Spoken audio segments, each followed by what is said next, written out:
Good evening, Crabs fans around the world and around the block listening on the World Wide Web and on the radio. Crabs baseball is on the other. Benjamin Schaefer here along with my friend Aaron Donaldson, and we're thrilled to bring you all the Rock'em Sock'em baseball action tonight as the Crabs begin a two-game series with the visiting Fresno A's. It's a gorgeous night for baseball. Wind blowing pretty steadily out towards center field. Should be some great action tonight, Aaron. Benjamin, I'm really looking forward to it. It was rainy all day yesterday and all morning this morning, and It looks like it has finally blown over. The sky is blue. It's low 60 degrees here on the coast. The 9-2 Fresno A's are coming into town to face the Pinchers. They came June 6th, 7th, and 8th of last year. The Crabs outscored them 24-7, but there was a 4-5 contest that was decided in the 10th inning in the second.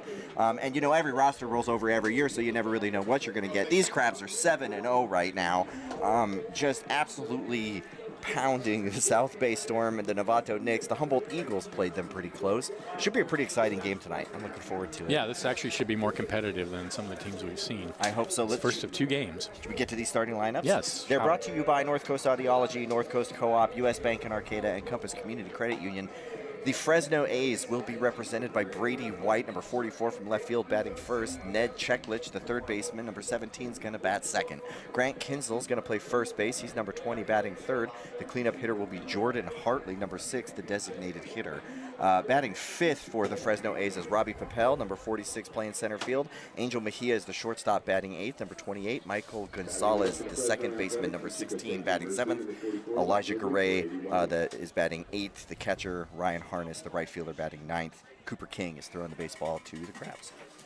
All right, I will give you the Crabs lineup when they come to bat because we're ready for the first pitch. Here's White stepping up, left-handed hitter against Ben Lukens on the mound for the Crabs. There's a fastball on the outside corner, 0-1. Ben Lukens on the mound, Liam Forsythe catching, Jason Arreola at first, Colton Boardman at second, Joe Fagan at third, Jaden Shabry at short, Daniel Osborne in left, Alex Harrington, who just joined the Crabs today, is in center field, and Kavanasaurus out in right field. There's another pitch taken at the knees for a called strike. It's 0-2. First pitch, 7:03 on a beautiful Arcata Just a evening. Gorgeous night. And like you said, it's in the low 60s. It's actually really warm. It's got that it just rained a whole bunch kind of feeling, but now it's nice and sunny. Yeah. Can't beat it. Ben Lukens, the former Arcata Tiger. Lukens deals, and that's lined in the right field for a base hit. We are off. Leadoff single for White. And here's Cheklich, third baseman.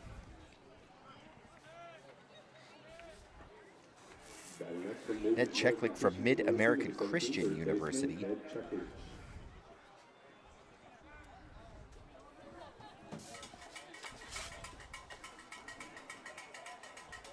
Another left-handed hitter. White over at first, good lead. Lukens rocks, deals, and that's fouled out of play. New coaching staff for the Humboldt Crabs, of course. Jeff Giacomini is the 9th manager in Crabs history. John Bryant, Matt Tomlin, and Tommy Gale joining him on the coaching staff.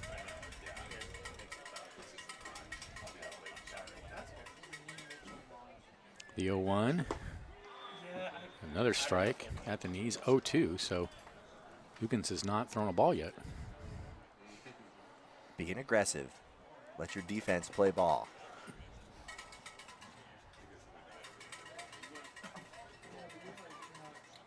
The 0-2 popped in the air, shallow right field. Boardman going out, but it's going to be Soros making the catch midway.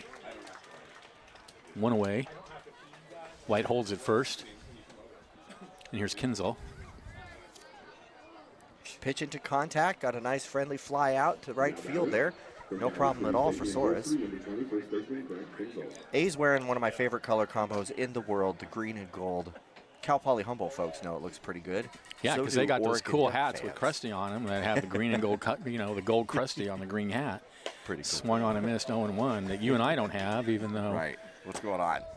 What's going on here? Yeah. So yeah, we know all about green and gold being cool.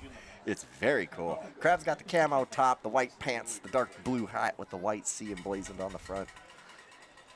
Here's the 0-1. Fastball on the outside corner, 0-2. So still. Let's see, that's 3, 6, 8 pitches in a row for strikes. No, 6 in a row. Sorry.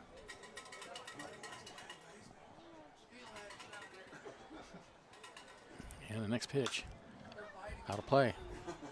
Head coach for the Fresno A's is Oscar Hinojosa, Ethan Winter, Justin Hinojosa, Chris Acevedo, and Skylar Novella round out their coaching staff coming up from Fresno. Happy to have them in town. Aaron Lee is the umpire at home. Darren Wheat over at third base. Zach North umping at first. And there's a breaking pitch that just misses away. I wonder how much it missed by. Let's take a little peek over here. Yeah, it was quite a bit outside. So 1-2 now the count. White still over at first, just getting started. 1 out. Fresno A's will be here tonight and tomorrow night. And a big swing and a miss.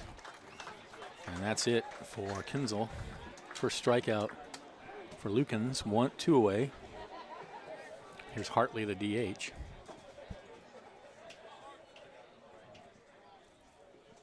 Batting next for the Athletics from Mid-American Pitching University, number 6 is designated hitter Jordan Hartley.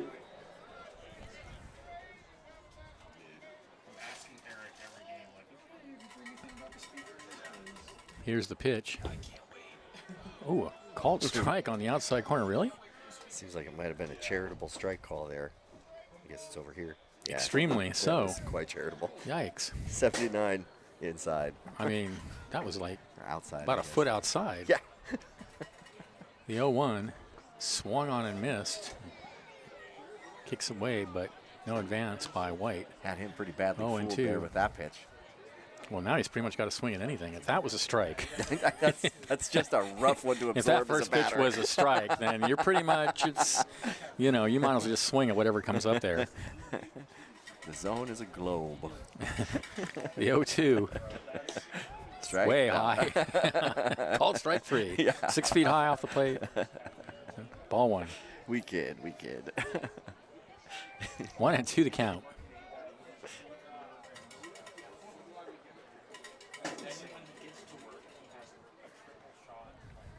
And the pitch. Line in right field. That's going to drop in front of Soros. White's going to hold at second, and with 2 outs, the A's have 2 runners aboard. That looked very similar to Brady White's hit, almost towards the very similar spot in the field. And obviously Ned Cheklich there popped out over to right field there. So maybe something to say there about getting out in front a little bit, but they're making contact. Or late on it a little bit. Yeah, late, I suppose. They're in front, it's going the other way.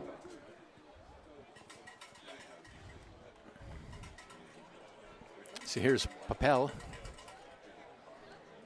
center fielder. First and second, 2 outs. Lukens looks out at second and deals a fastball in there for a strike. So he is around the plate for sure. 0-1, lots of strikes this inning.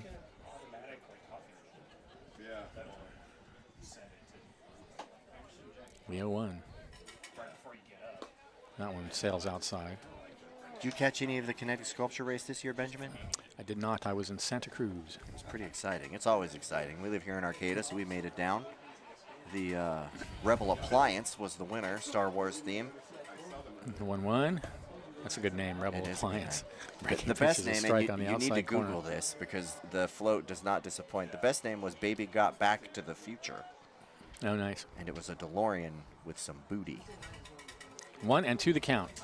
Only in Humboldt County. Here's the pitch, way outside, 2-2. I never get to go to the kinetic sculpture race because I'm always in Santa Cruz on that weekend. The year we moved here, we didn't know it, but the course went a block from our house, and we spent our first year here like driving around trying to find the best place to view it, when literally we could just walk to the end of the street with coffee in hand and just watched literally every single one go by. Forsyth out to the mound, have a word with Shabry and Lukens. I don't know what that was about. Probably something about that runner out at the second. All right. 2-2 the count, 2 outs. 2 on. Lukens a long look in. Now he's set the belt. Kicks and comes home. Swung on and missed, got him, inning over. No runs, 2 hits, no errors, 2 left for the A's at the end of half an inning. It's the A's nothing. The Crabs are coming up. This is exciting Crabs baseball, 107.3 FM.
Welcome back to the ballpark. Bottom of the first inning, Boardman, Harrington, and Jason Areola to bat for the Crabs. Let me give you the full lineup because I didn't do that last time. So it's Colton Boardman at second base leading off, Alex Harrington, the new member of the team, in center field batting second, Jason Areola at first base batting third, Adam Enyart, the DH, bats cleanup, Daniel Osborne in left field bats fifth, Jaden Chabry at shortstop bats sixth, Kavanasaurus in right field bats seventh, Joe Fagan at third base bats eighth, and Liam Forsyth is catching and batting ninth. And on the mound, the aforementioned Ben Lukens. The two-hitter, Alex Harrington, the hubbub in the booth is that he is a high schooler who has signed with Stanford to play baseball. And the coaching staff is real high on him. They're really excited. I heard someone say he's considered one of the best high school shortstops in not just the state, but the country. That sounds like fun. So, in a Crabs uniform, yes, please. Yeah. Absolutely. The Crabs, as I mentioned earlier, are 7-0. They just played the South Bay Storm June 5, 6, and 7. They outscored them 48-8. Yeah. That was not much of a competitive weekend. These A's are no pushovers, though. This is bound to be a much closer couple of games.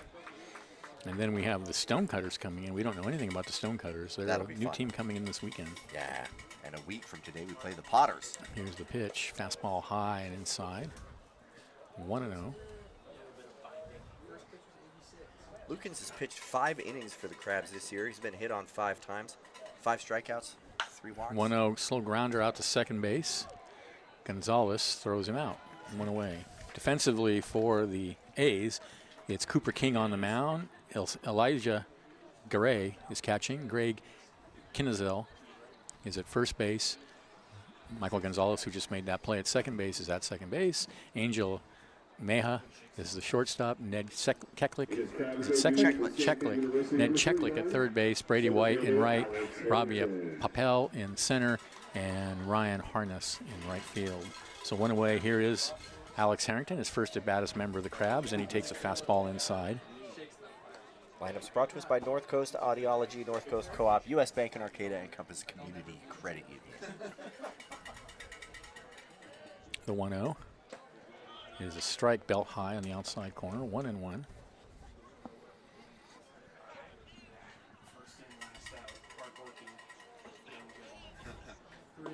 There's a strike at the knees. Just watched that 1-2 documentary, Lou's Team, Benjamin, last night at the Minor Theater. Lou's Team really talks a lot about the pipeline from Stanford really influencing the Crabs over the years. It's been a productive one. Oh, that's interesting. The 1-2, high and outside. If I'm not mistaken, Benjamin shows up in one photograph at the very end of that movie, and it made me pretty happy to see. They could have had more radio calling. Yeah. It could have been a little more. But they did get Mitch Moji on there, which was good. But 2-2, fouled out of play. Great documentary, really, really fun. I'm hoping to catch it when I'm hoping I'll stream it somewhere at some point. They'll stream it somewhere. YouTube or something. Yeah, they have to make it available somewhere. It's a great flick. Had a really good time watching that. 2-2. Swung on and missed. Oof. 2 away. And here's Jason Areola. Chasing an 88-mile-an-hour strike. Up and right in the sweet spot in the strike zone. Good pitch to hit, just couldn't quite catch it. Batting next for Colorado State University of Tampa, number 35, first baseman, Jason Areola. 2 outs, nobody on. And the pitch. Strike on the outside corner, 0-1. Alex Harrington, as we said, is committed to Stanford University, and he's a lucky young man because that is one beautiful ballpark at Stanford. Crabs played there one time many years ago. The 0-1. Popped high in the air, foul territory, left side, third baseman going into foul territory, but it's going to be the shortstop, and he can't make the catch. Boy, just gifted the Crabs and out there. It was a little bit of a tough spot. Mejia just couldn't make the catch. A little bit of traffic. It was a long run. Yeah, after he got there, the third baseman had to bug out. And the ball was at a strange angle. Weird angle, for sure. So the count 0-2. That is a break, though, for Areola and the Crabs. 9 hits and 17 at-bats for Areola. He's got 2 doubles, 2 strikeouts, walked 10 times.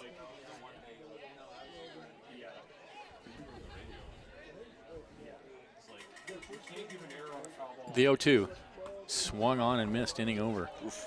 You're going to have to throw to first to complete the play, and they do. So it's a strikeout 2-3 if you're the kind of person that keeps track of that kind of stuff. But the Crabs go in order in the first. Still no score. This is exciting. Crabs Baseball, 107.3 FM.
We'll find out. Welcome back to the ballpark. Entering the danger zone here. Yeah. Kenny Loggins. For the Top Gun soundtrack. Oof. You can't beat it. Oof. Cannot beat it. It's like having someone grind my. It's like having someone take a file to my teeth. So you don't like it? No, Okay. I do not. Here's Mattia, the shortstop, to lead it off. Cal State Bakersfield is where Angel Mejia joins us from. Joins the Fresno A's, that is. And the pitch. Grounded right back up the middle and through. Third hit of the night for the A's. Yeah, that one just shot right back towards Lukens there on the mound. And Lukens just no chance. Yeah. He was falling away towards first base, and the ball was hit to his right. I mentioned before tonight that Lukens has pitched 5 innings, 5 hits in that time, 5 strikeouts, 3 walks. Well, I think he's around the plate a lot, and so yeah, he gives up a lot of hits, but he also is a strikeout pitcher, so. That's good. Yeah. And I think you want to throw strikes at this level. He's got a runner over at first now, nobody out. Here's Gonzalez, and he's showing bunt, takes the pitch outside. Huh.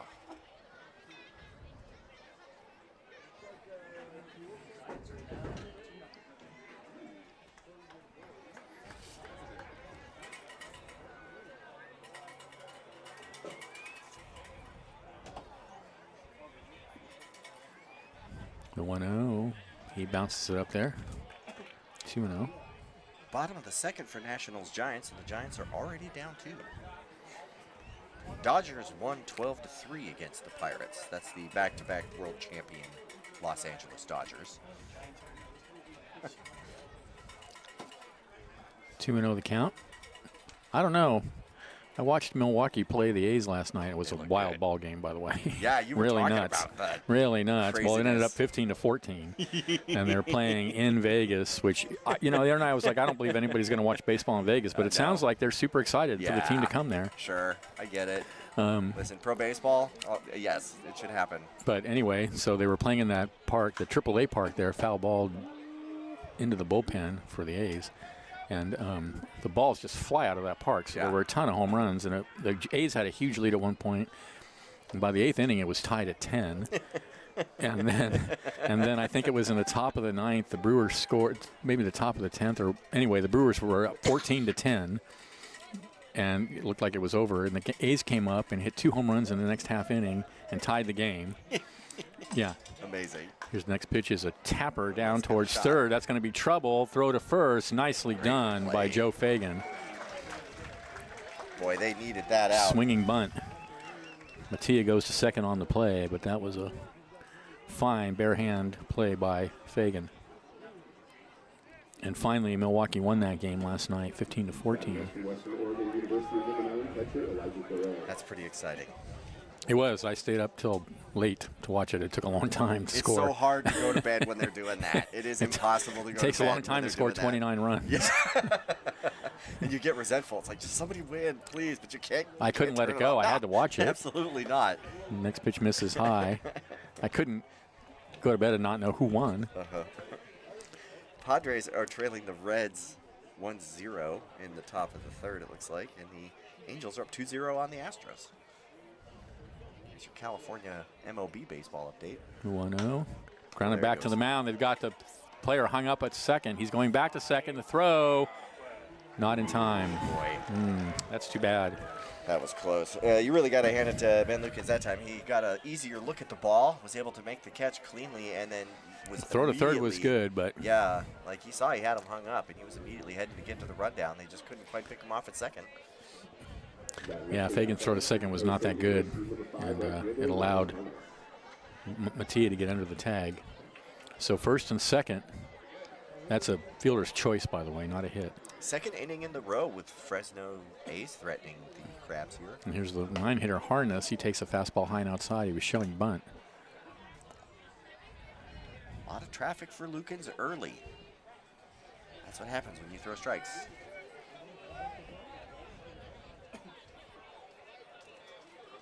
The 1-0. Right back at Lukens, and they're going to double up the runner at first. Well done. That ends the inning. A line-out double play. No runs, a hit, no errors. One left, and at the end of an inning and a half, we're tied at 0. This is exciting Crabs baseball, 107.3 FM.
Welcome back to the ballpark.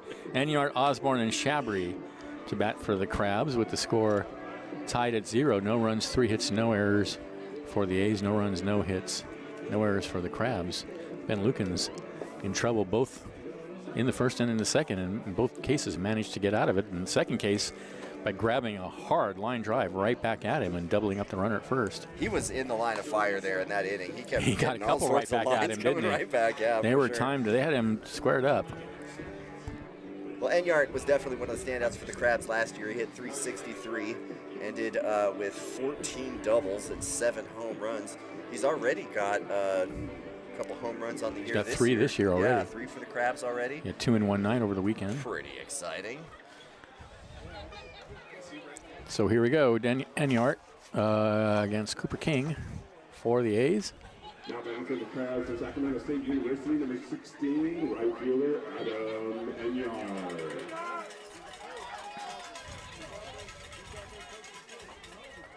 And the pitch. Breaking pitch, called strike on the outside corner. Belt high, nice pitch.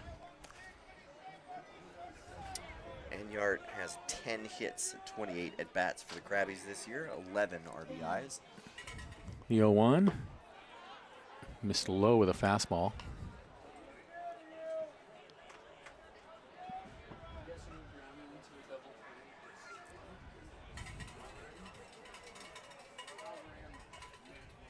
King rocks and deals 1-1. Swung on and missed 1-2.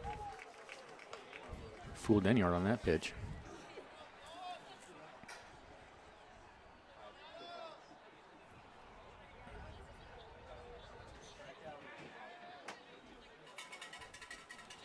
A 1-2.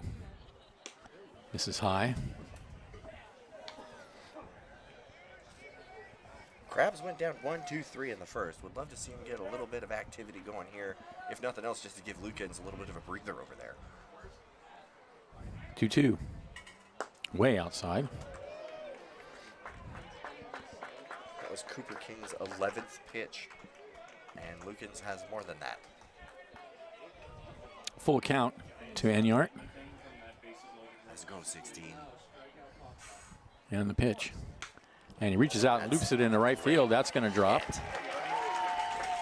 Haynes over to get it. That's a single for Enyart. Good piece of hitting there. He got a pitch out over the sort of away, and he just sort of reached out and slapped it over second base. Yeah, that was 88 miles an hour, just a little bit off the plate. He did have to reach for it, but he got it right off the tip of the big fat part of the bat there. And didn't hit it that hard, just hit it hard enough to get it over the second baseman. So second baseman knew there was nothing he could do. He just had to watch it, and it was like just above his head. This is what we need. Crabs in business. So that brings Osborne to the bat. Here's the pitch. And he takes a fastball in the inside corner for a called strike. Daniel Osborne Jr. from Fortuna, California.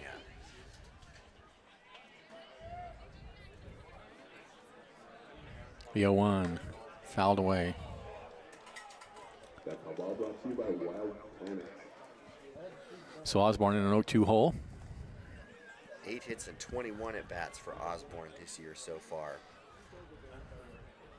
Struck out twice, walked 3 times.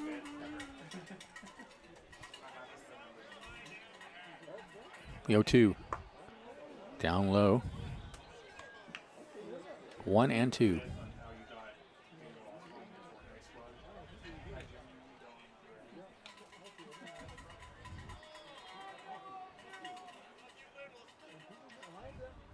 The 1-2.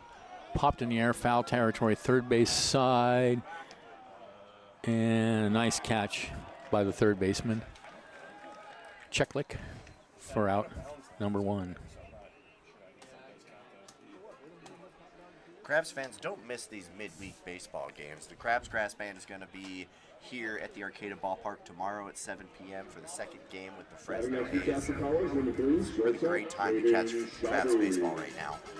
So here's Jaden Shabry with Enyart still over at first, 1 out now. Season goes fast.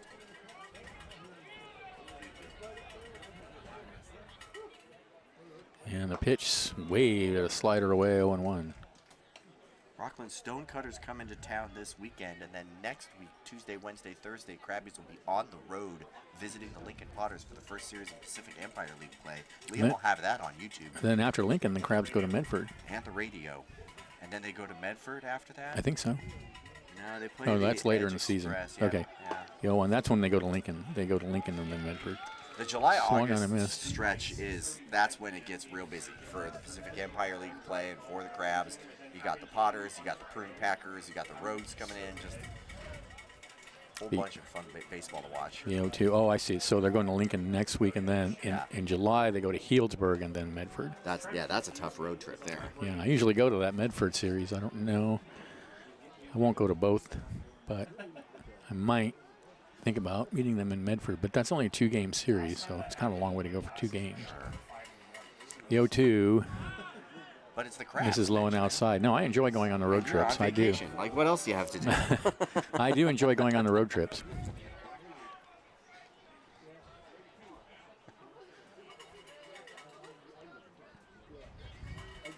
And they have a nice park in Healdsburg and an even nicer one in Medford.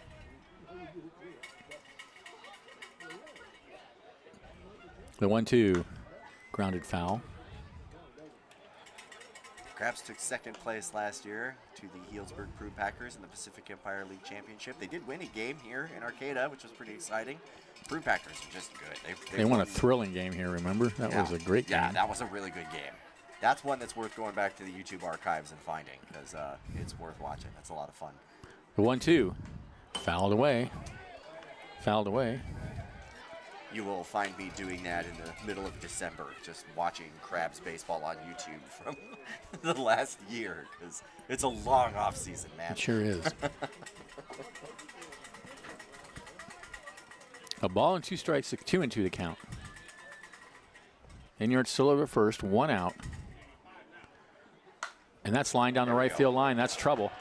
Enyart's going to round second and head to third. He'll get in there easily. They're going to hold him at third. On his way to second is Shabry with a double. And the Crabs have runners on second and third with only 1 out. Well, Jaden Shabry just picked the pitch to hit, and he slapped that one right out to right field. Crabs doing a great job of getting runners on and putting them into scoring position. This is exactly what you need to see. It's a big opportunity for Cavanosaurus now, the right fielder coming up to bat. Need to bring home a run. I don't see Cavanosaurus out in the outfield very often. He usually is catching. But we got Forsythe behind the plate tonight. Saurus out and right. I guess that's how you get them both in the lineup at the same time. First baseman in on the grass. Third baseman shading his eyes from that afternoon sun. Here's the pitch. Fastball low and away.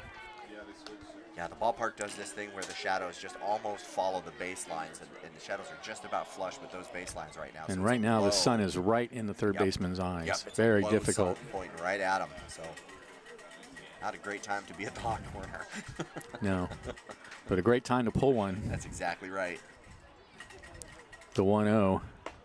There's a fastball in there for a strike, belt high, 1-1.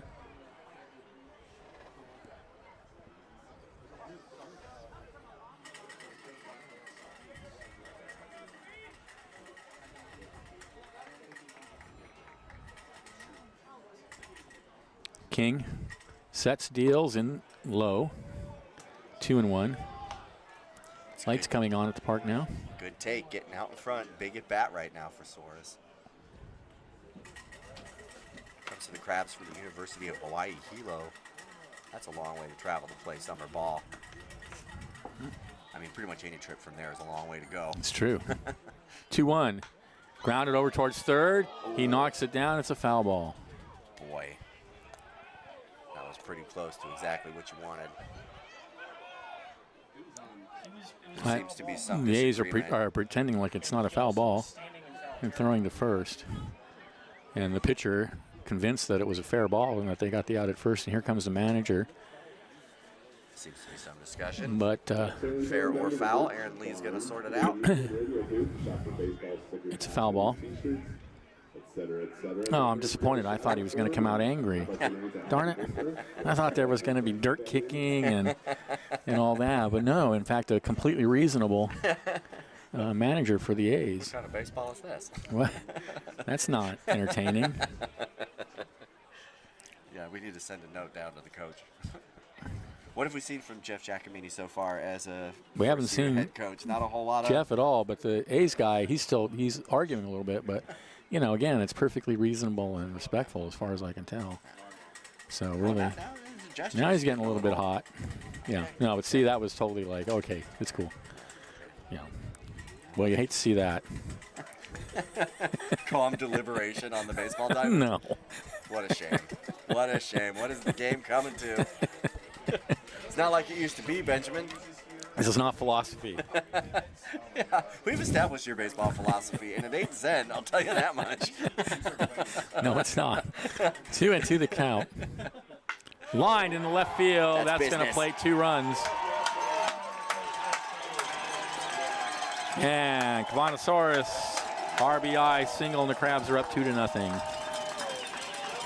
Fantastic swing from Cavanosaurus, 77 miles an hour, just there on the inside of the plate, and he just got what he needed to send it out to left field. Fantastic opportunity, 2 coming around. Runs for the Crabs. Go, Crabs, go. So here's Joe Fagan.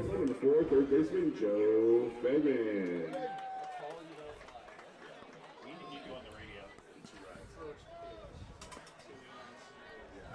Fagan. Strike 1. Well, we talked about how they had to get his pitch count up. I said it was 11 at the beginning of the inning. He's now looking at 32, which is much better. Make him throw. 0-1. Fastball on the outside corner. Good pitch. 0-2. Liam Forsythe on deck. 13 at-bats for Fagan this year for the Crabs. He's got 4 hits, 2 RBIs, 6 walks, struck out twice.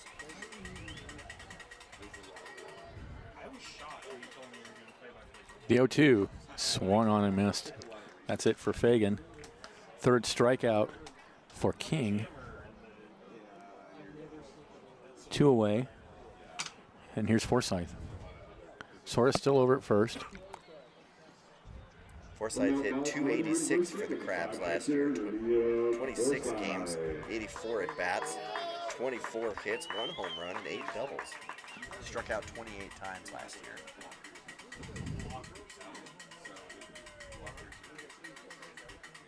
And the pitch. Fouled against the screen. First pitch swinging. Kind of, yeah, except everyone's going the same direction. And so you do a certain amount of points every time your jammer passes their line. We're learning how to score roller derby in the booth right now. That's a lot of fun. You go catch the roller derby very much? I've never been to the roller derby. Oh, it's awesome. You got to go. Their radio coverage is outstanding. Love the that 0-1 misses away.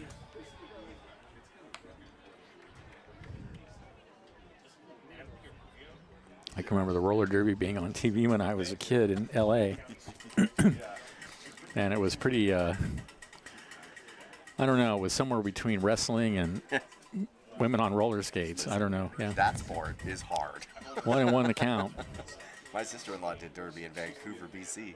1-1, swung on and missed. And uh-oh, he goes down. What happened? That's not good. Forsythe hurt himself somehow on that swing. He swung the bat and then just collapsed. Dropped. He is just... So I don't know what happened. Looks like he hurt his leg. Keeping his weight I don't know if he hit his leg with the bat or what, because he just crumbled. He's up now on 1 foot. He just kind of pulled something. It was a pretty Either big pulled it or, swing. you know, sometimes you take a swing like that and you can hit your ankle bone, and that is excruciating. Boy, that could be it. It looks like he's just kind of shaking it off. Yeah, I think that is maybe what happened. Oof, hate to see that, but hopefully he's going to be okay. He's not coming off the field at this point. Yeah, I think he just needs time to take a couple of breaths and shake it off, and he'll be okay. Well, I got to share at least one story from Lou's team, the documentary we No, saw no, last he's coming night. off. Oh, he's coming off now. All right, so Forsythe leaving the game. I suspect that means Soros will go to catcher, and they'll put someone in right field. So we'll see who's going to bat here for Forsythe. While we're figuring all that out, let's go back to the studio for a minute. This is Crabs Baseball, 107.3 FM.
All right, we are back. So Kyron Humphreys will come in for Forsythe, and I'm guessing what's going to happen is Humphreys is going to go to right field, and then Kavanasaurus is going to come in to catch.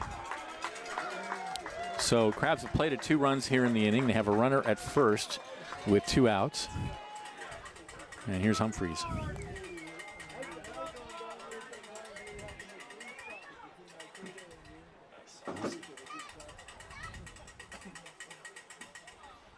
Fastball outside, 2-2.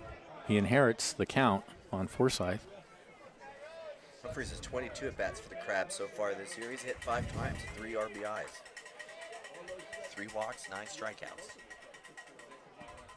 The 2-2 swung on and missed, and that ends the inning. But the Crabs get a couple of runs on 3 hits. There were no errors and 1 left at the end of 2. They lead 2-0. This is exciting Crabs baseball, 107.3 FM.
Wow.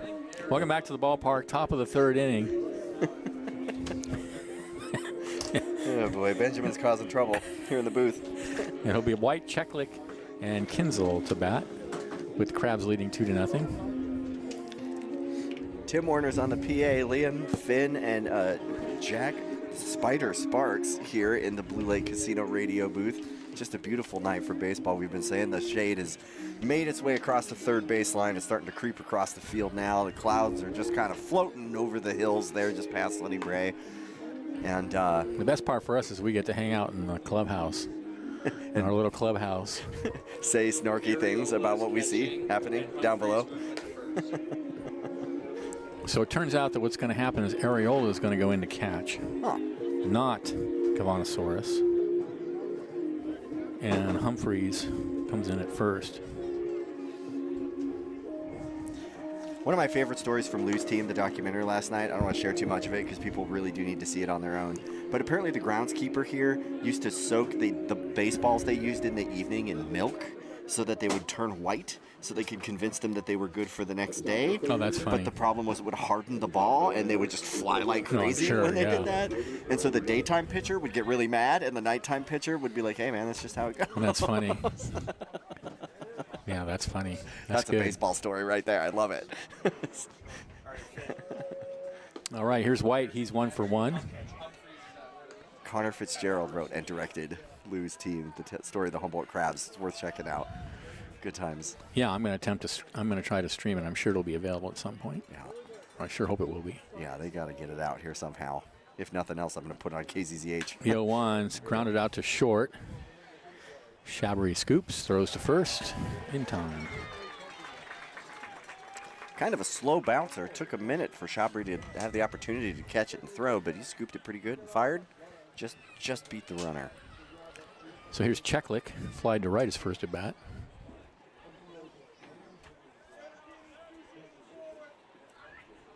It's the third inning, and I've screwed up my book.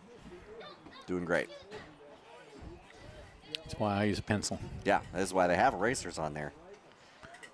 Runner in, third baseman in on the grass, Ooh. Fagan. And there's a big swing and a miss, 0-1. Fooled him pretty bad with that one. 32 pitches now for Lukens. Pitch count even amongst the pitchers. That's what you want to see. Great second inning for the Crabs. Blatant 2. Tough to see Liam Forsythe go down. Hope he's okay. Here's the 0-1, and he taps that one foul.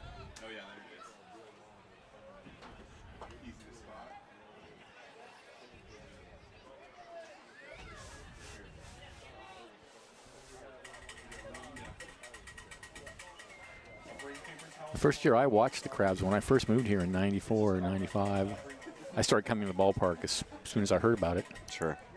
Here's the 0-2, swung on and missed. 2 away. At that time, they used aluminum bats. Yeah. We're an aluminum bat team. And I was thrilled the year I ended up being a volunteer for the Crabs, when it was the same year they went to wood bats. And I think that was the best decision they ever made. I agree, and they said that they saved a lot of cars on the freeway doing that. Oh, I'm sure they did, yes. Makes sense.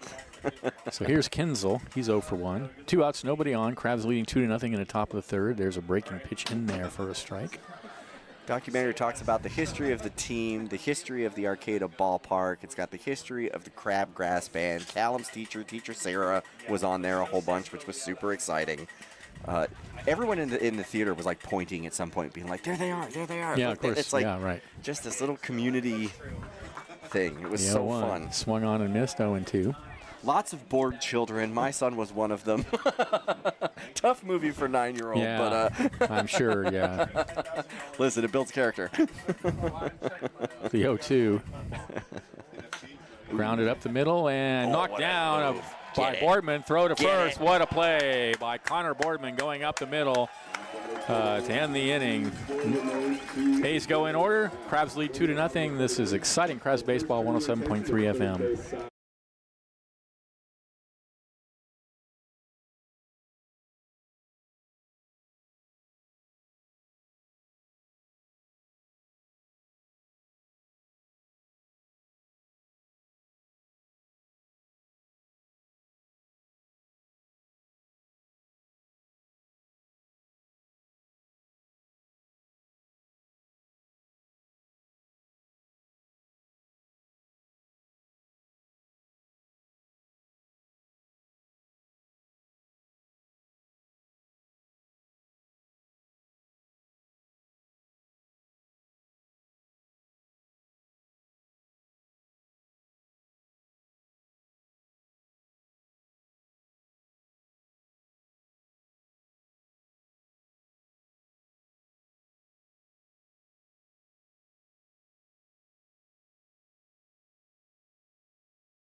Welcome back. Thanks to the North Coast Co-op, Humboldt's local community-owned grocery co-op since 1973. North Coast Mercantile, your local beverage distributor. Bear River Casino Resort, the best bet on the North Coast. Crestmark Millworks, creating signature elements of extraordinary spaces. Cypress Grove Cheese, there's nothing like that Humboldt Fog feeling. World-class cheese from right here in Humboldt County. And Aaron brought us some Humboldt Fog cheese to the booth tonight. Thank you, Aaron. Yeah. North Bay Automotive, your trusted automotive repair shop in Arcata since 2013, and Granite Construction Company, building a better future today. Something happens when you read the Cypress Grove cheese ad a couple times in a row. Suddenly this feeling in your mouth is like, I know. It's so good. Need to eat some cheese is what has to happen. So, and you mentioned, what is it, the lemon? I like the lemony one, yeah. Oh, gosh. You mentioned it, and I got it. And lemon it and honey, yeah. Good. Yeah, that one in the Humboldt Fog. Fastball misses high and outside, 1-0 to Boardman, 0 for 1. Boardman, Harrington, and Jason Areola, top of the order for the Crabs. And Boardman pops that one in the air out of play.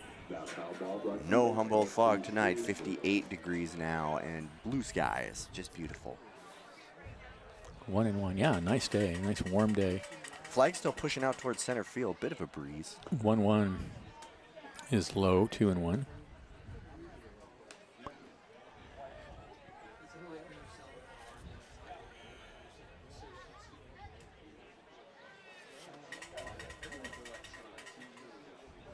Next pitch is lashed foul past third down the line. That was close. Just missed. It looked like it was going to bounce just inside that first base bag there. And if it did, it would have been extra bases easily. Trouble. A little rabbit into the corner there.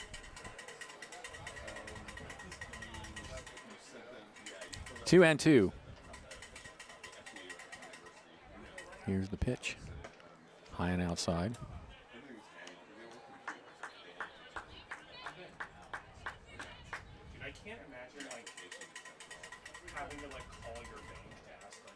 The 3-2 is high, so Boardman walks to lead off the third, bottom of the third for the Crabs.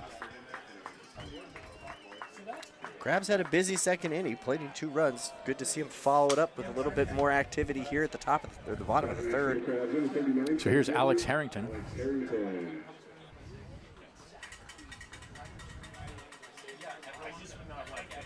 And he shows bunt, and it's a good one, right back towards the mound. Bare hand throw, and he kicks it. On his way to third is Boardman. Boy, that was just an outstanding bunt. He got the bat right on it. It bounced, just dribbled right back. Just dribbled right back to King, who had to hurry the throw, and I don't think he would have gotten it anyway. Split the difference. It's like who's got it, and by the time he went to throw it, Harrington was almost to first base already. It was going to be a tight play as it was, and then the first baseman lost it, which sent a hit and an error, though. The runner Boardman all the way to third base. Great opportunity for the Crabs with nobody out. He went to third.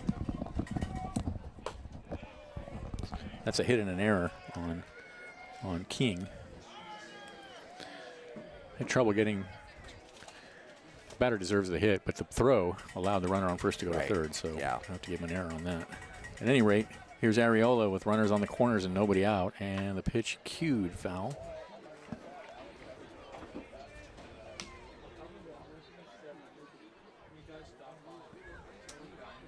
Really fun to see the first hit for the Stanford player being a bunt. I know, huh?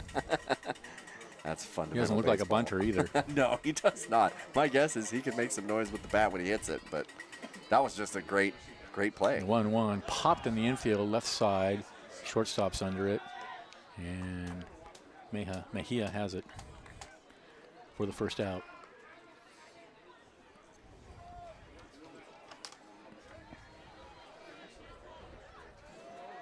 Here's Anyart, 1 for 1. Wow, there's somebody wearing a Steelheads cap. Ooh. The Steelheads have been defunct for some time now, probably over a decade. The Steelheads were sort of like the Crabs farm team. That's fouled up against the screen. And they were called the All-Stars first, so they were kind of like a second team for the Crabs. Sort of like I said, they were kind of like a Crabs farm team. sort of local players who could play for the Crabs if the Crabs needed a replacement or something like that. And they had their own schedule, of course, and they played. They were called the Humboldt All-Stars. And then they changed their name to the Steelheads, the 0-1. And that was, but they haven't had that team in at least 10 years, I think. 0-2 the count, so still wearing the cap. But I didn't quite get the name change. I asked the manager about it at the time, and he said, well, we're not All-Stars. And I said, well, you're not Fish either, so well, quite get the reasoning there. 0-2 the count. You call yourself whatever you want. The World Series champions. The 0-2 grounder over to short, over to second for one, back to first. It's a 6-4, 3 double play to end the inning. Rats. For the Crabs, no runs, a hit, no errors, nobody left. And at the end of 3, they lead it 2-0. Stay tuned. Aaron's going to bring you the middle innings. This is exciting Crabs baseball, 107.3 FM.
All right, top of the 4th inning. It's going to be the heart of the order for the A's, Hartley, Papel, and Mejia. And here's Aaron. So looks like Ben Lukens is still going to be out there pitching for the Humboldt Crabs. The former Arcata Tiger has pitched himself into a little bit of trouble at the beginning of this game, but so far he's managed to emerge unscathed. The Crabs put together a busy second inning and plated 2 runs, and they had a great opportunity to plate some more there in the bottom of the 3rd, but hit into a tight double play, so they come away with absolutely nothing to show for it. It's 2-0. Lukens is going to be facing Hartley now. Here we go.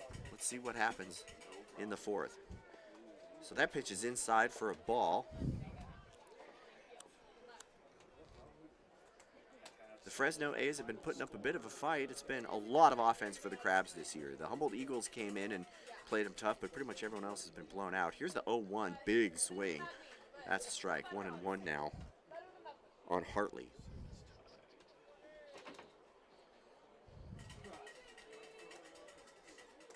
Lukens takes a long look in, stands at the belt. Here's the wind and the pitch. That's outside for a ball, 2-1. 82nd season of Crabs baseball. So many wonderful years in the Arcata ballpark.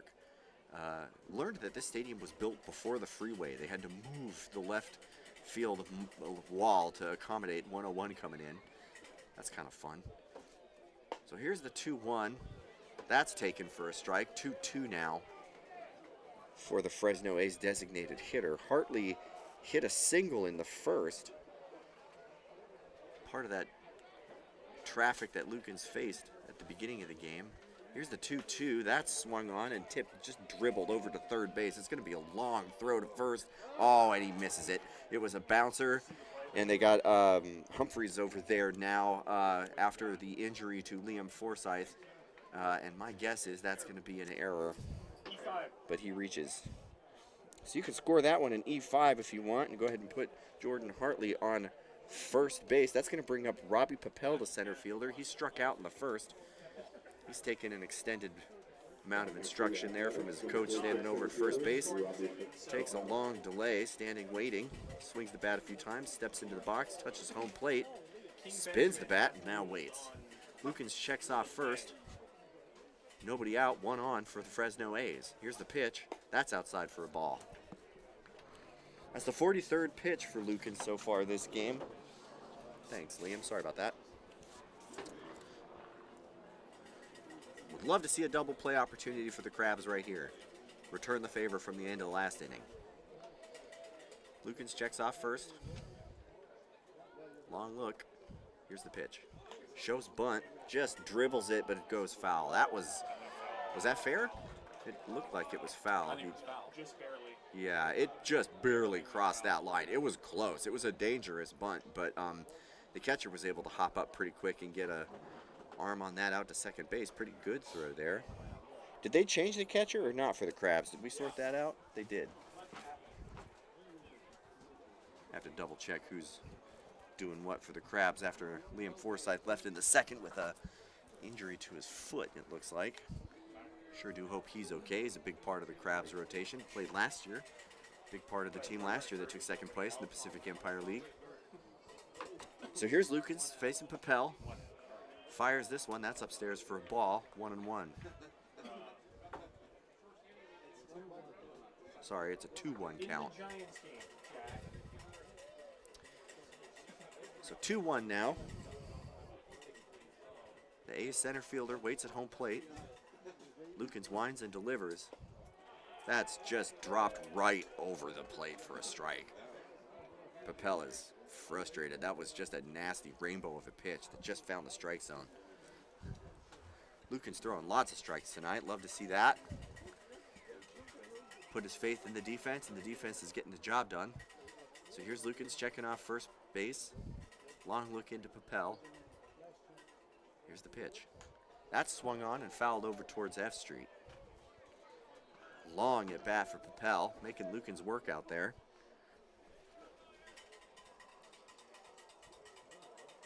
Jordan Hartley's on first for the Fresno A's. He reached on an error. We're at the top of the fourth, 0-2 Humboldt Crabs. Here's the 2-2. Swung on and missed. Strike three. Happy trails, as the professor would say. I believe that's the second strikeout of the night for Lukens. Sorry, third strikeout of the night for Lukens. 1, 2, 3. Make that 4 strikeouts for Lukens. It's actually added up for me if I bother to look. This is what happens if you leave me to do the math. Counting, not my strong suit. So 4 strikeouts now for Lukens. He's going to face Angel Mejia, the shortstop for the Fresno A's. Still 1 on, 1 out. 0-2 Humboldt Crabs leading the Fresno A's. Here's the pitch. That's tipped foul. 0-1 now. Want to shout out to a new softball player, Salome Janelle. That's my niece in Canada. She's hitting .336 for her softball team right now. Love that. Keep swinging. So it's an 0-1 count now to Angel Mejia, the shortstop for the Fresno A's. Lukens checks off first, goes to the bell. Here's the pitch. That's a great pitch. Great for a pitch. Strike. 0-2 now. Boy, Lukens is just keeping him guessing out there. He's ahead of this batter here. He's got a throwaway pitch to make. Let's see if he keeps throwing strikes. I say go get him.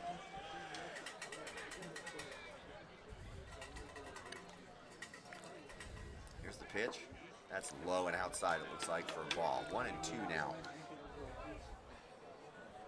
Angel Mejia hit a single in the second.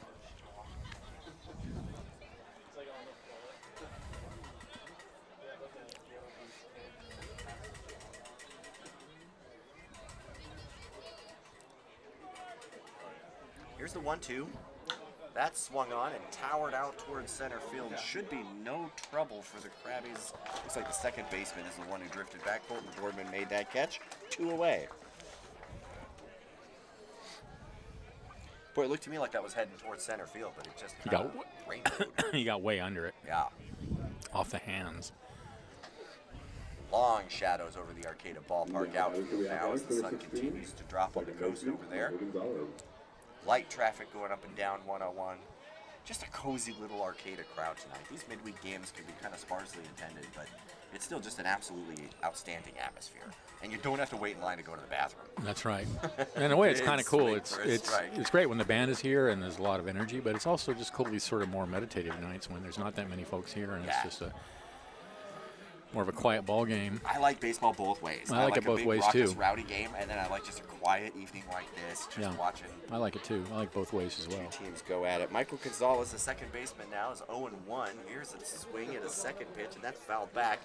Make that 0-2. Lucan's just getting out in front of these Fresno A's hitters. That's exactly what you want to see. 2 runs is the lead, but we've seen a lot of high-score games, so you'd like to keep them from getting anything going until your team can get you a little bit more of a margin.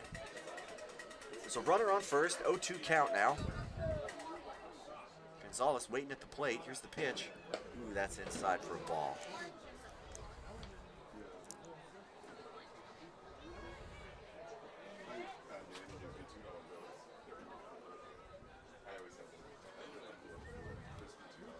Lucan's throwing about 80 miles an hour, looks like.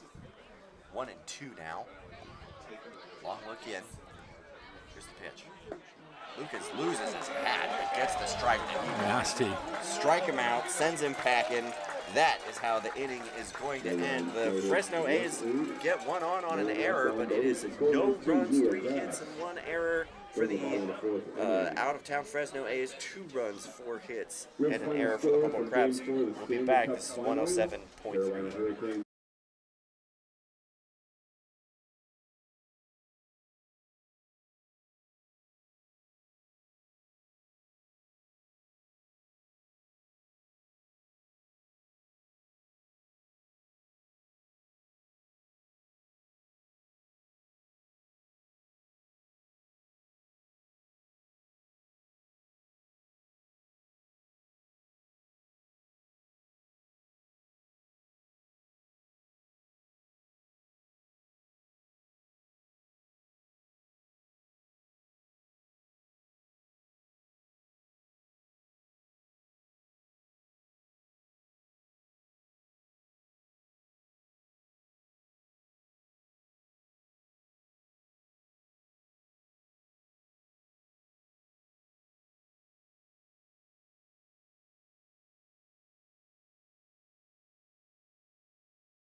Welcome back to downtown Arcata here at the Arcata Ballpark. Your Humboldt Crabs lead the Fresno A's 2-0.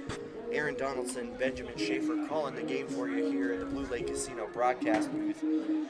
Just a beautiful night for baseball. The Fresno A's, the Arcata Crabs, both teams have been hitting the ball pretty good. 7 collected hits for the 2 teams across the first 4.5 innings so far. Just great baseball. You've seen some great defensive plays. Both teams showing up big when they need to.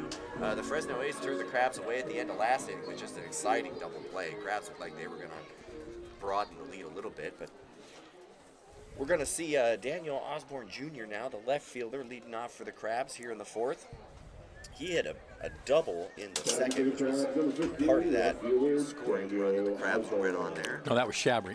Is that Shabry? He fouled out. Oh, is he the... Daniel Osborne fouled out.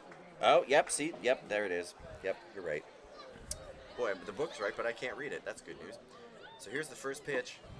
That's a great pitch for a strike. Okay, so Osborne did. He fouled out in the second. Thank you, Benjamin. Mm-hmm.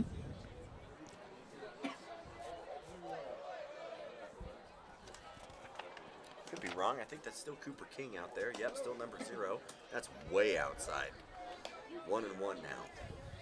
No action in either bullpen. Yeah, looks pretty good. No reason, really. Both pitchers are doing pretty good. Pitching well. Here's the 1-1 now to Osborne. He kind of checks his swing. We ask down to first, and they say we're fine. So it should be 2-1 now.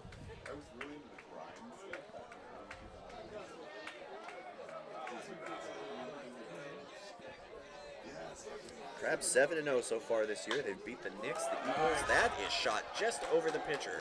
The shortstop's going to be able to make a play and spin, but it's a wild throw to first. Osborne is now making his way towards second. He slides in, but does not after that ball. Hitting there. Seems like it disappeared. Just a great little hit for Osborne, made worse by a kind of unnecessarily spinning throw by the shortstop out there. That's Angel Mejia out there who catches that error. It's the second error of the game for the A's, and yeah, unnecessary completely. So that puts Osborne out at second base for Jaden Shabry. He had a double in the second. That's the name that I was actually looking for. Big opportunity for the Krabby shortstop now, taking a little bit of instruction from his coach over there. Looks at the bat, steps into the box, touches home plate, stares down the pitcher a little bit, swings the bat and waits. King takes a long look. Here's the pitch. That's inside for a ball. Really great opportunity for the Crabs to extend this lead here.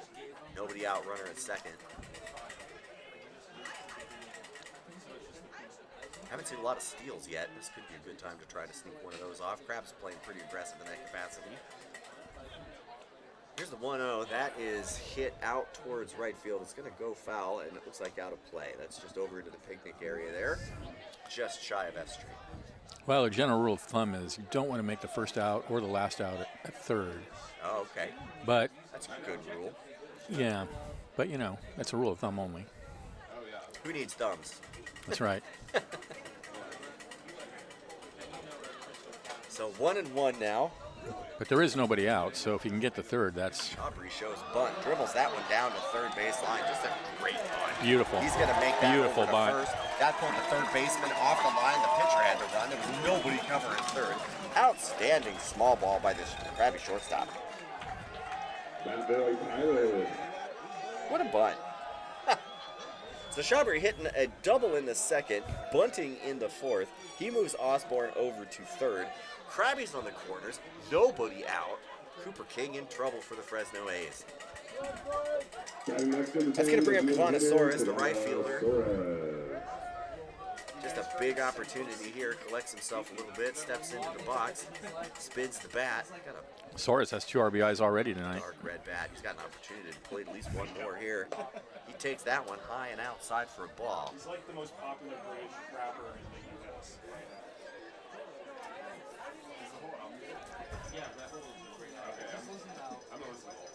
Soares plays for these Crabs last year. He was their 4th best hitter, hitting .321. No homers last year. This would be a fun time to get his first. Assuming he hasn't hit one this year. I don't think so.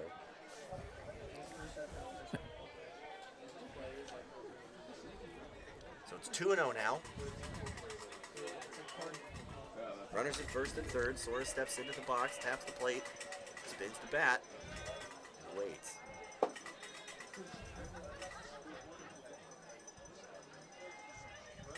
Here's the 2-0.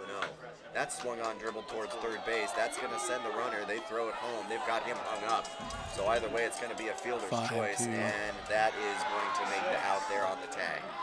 Just kind of a bad choice for the third baseman to go there. It really could have stayed put if you're Daniel Osborne, and they would have made the play at first probably. It's going to move Shabry to second. Soares reaches first on the fielder's choice, I think. This is how you would score that. That's right. Yep. Next for the Crabs, number 4, third baseman, Joe Fagan. So 1 out for Joe Fagan, the third baseman. He's still got a runner in scoring position. That's Jaden Shabry out there on second. He takes a pretty decent lead. King takes a long look, checks off first, goes to the belt. Checks second, here's the pitch. That's outside. Oh, couldn't call that a strike.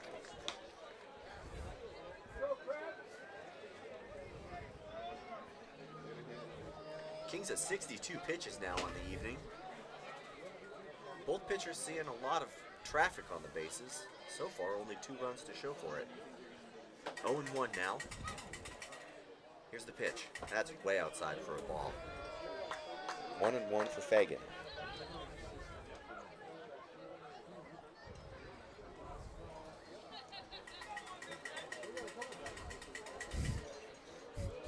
So 1 out, 2 on, a 1-1 count for Joe Fagan.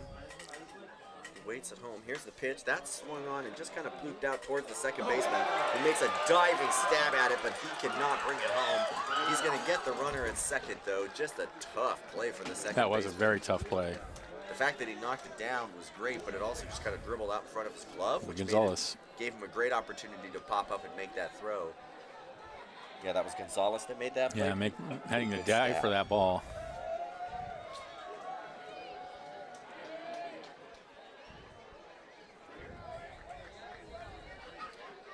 So they get the out at second. Fagan reaches first on the fielder's choice. 2 out now. Kyron Humphreys comes up. He replaced Liam Forsythe in the second after Forsythe went down with an injury.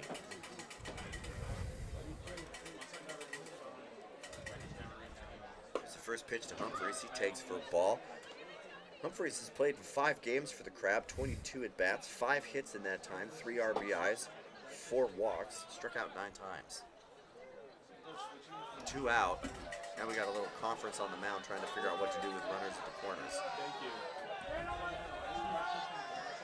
So Fresno A's trying to get out of the inning without giving up anything to the Crabs. Looks like pretty much the whole infield's going to come in and talk to Cooper King about what to do about Kyron Humphreys there. Getting all sorts of cheerful advice from this happy Arcata crowd. There's not very many of them, but when they get excited, they chant together. That's right. Yeah. And it really amplifies. Sure does. Makes it feel like there's more people in the ballpark. So the home plate ump is going out there to break this up so we can play some more baseball. Fans are disappointed. They have fun. We have a good time here at the Arcata ballpark. That was another thing they pointed out on the Lose Team documentary, is how much fun it is to come here and get heckled by the Arcata crowd for a college ball player. So Humphreys now is facing a 1-0 count. He's got runners at the corners. 2 out. Here's the pitch. Humphreys takes that one for a ball. 2-2 now. Or sorry, it should be 2-0. That's right.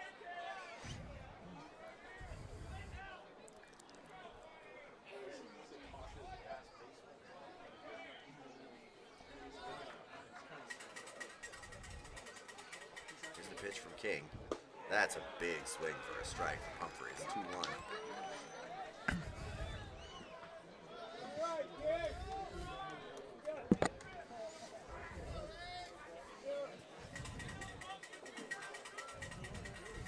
Humphreys from Youngstown State University in Ohio. My mom grew up in Ohio. Here's the 2-1. That's taken for another ball. It's going to take it to 3-1 now.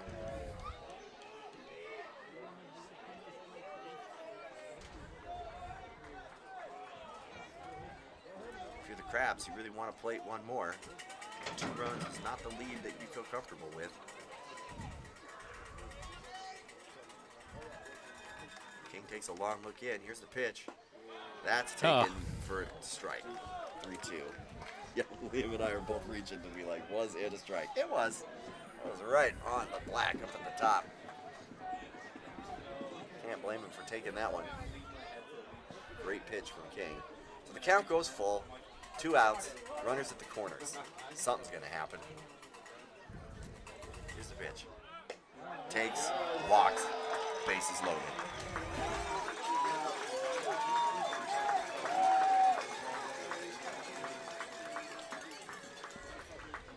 So Fagan now goes to second. I believe Shabry's. It's Fagan that went to second. Shabry's at third. And Humphreys on first. That's going to bring us to the top of the order. Colton Boardman, the second baseman, has a huge opportunity. 2 outs, bases loaded. Just need to connect with something here. He walked in the third. He was out 4-3 at the first. Here's the first pitch to Boardman. He swings at the first pitch and fouls that one just over the medium.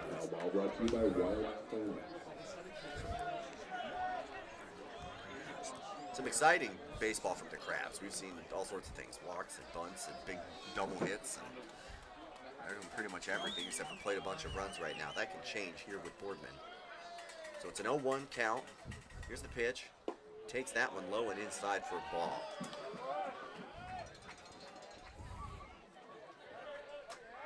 .71 pitches for King now. We're in the middle of the 4th. Boardman swings the bat a couple of times. Shoulders and waits. Big sigh from the pitcher. Here's the pitch. Swung on and missed. Big strike. 1-2 now on Boardman. Really don't want to waste this opportunity.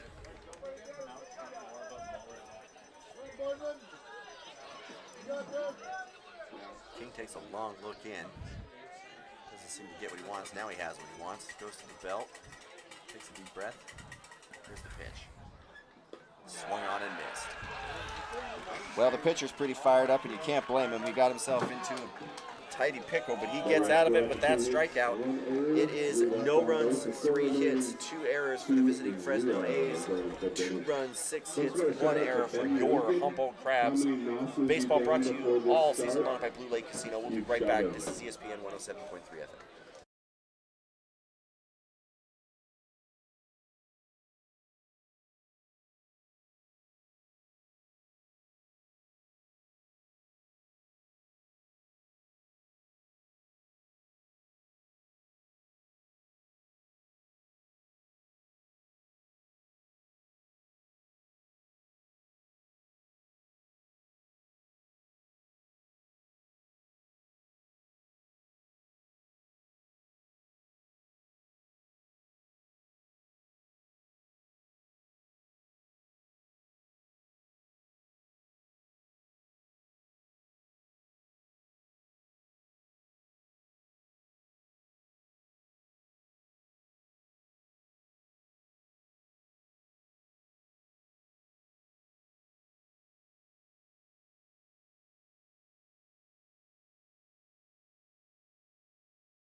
Welcome back to the Blue Lake Casino Radio booth, corner of 9th and F Street, beautiful downtown Arcata. The shade has completely covered the field now. The Crabs lead the Fresno A's 2-0. They left the bases loaded last inning. That's going to bring up Elijah Garay, the catcher. First pitch to him is inside, looks like, for a ball. Lucan's still out there on the plate. He's thrown a pretty good game. There's been 5 strikeouts on 57 pitches for Lucan's. Still hanging tough in the 5th. Garay hit into a fielder's choice's first at bat. That's high for a ball.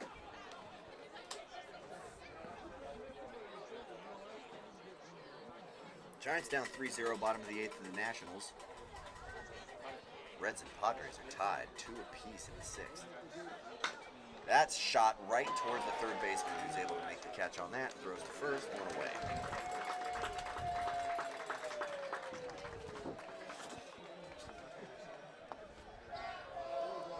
So Ryan Harness steps up, right fielder. Lined into a double play his first at bat. This is what I don't have. I was just trying to figure out what happened. He lined into, he hit it right back at Lukens. You'll remember, hit that hard ball right back, and Lukens doubled off the guy in first. 1 out, nobody on. Here's the pitch, swung on. That's dribbled right out to the second baseman. Boardman makes that, tosses the ball over to first place. Racer's the only weird Speed Racer's the only anime I've ever liked in my entire life. So Brady White at the top of the order steps up for the Fresno A's. He reached into first, was out 6-3 in the 3rd. At the top of the order for the Athletics, number 44, left fielder, Brady White. Taking a couple kind of robotic practice swings there. Finally, he's taking just taking his time, getting into the box there. Okay, now we're ready to play some baseball. It's 1 for 2 tonight. Long look from Lukens. Here's the pitch.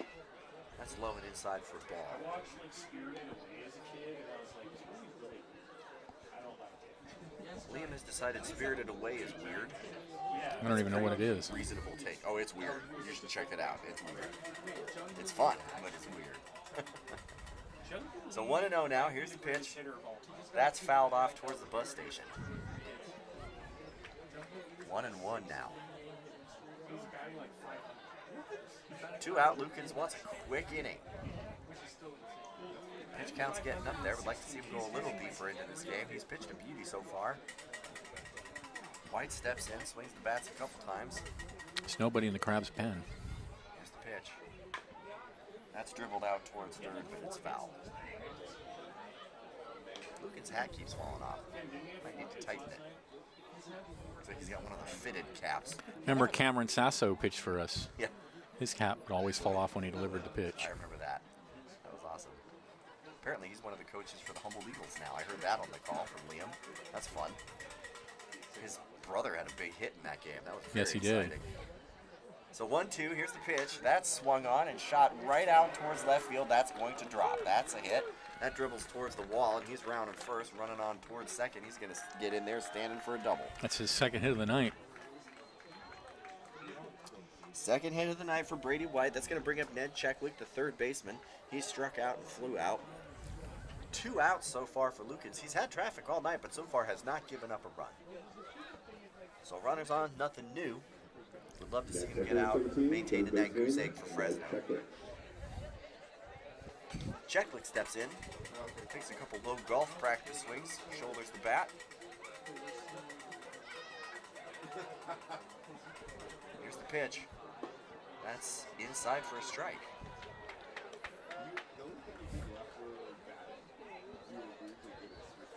Fresno has to feel like this is a key opportunity. They've had lots of runners in a position to do some damage and haven't been able to play anything yet. It get demoralizing.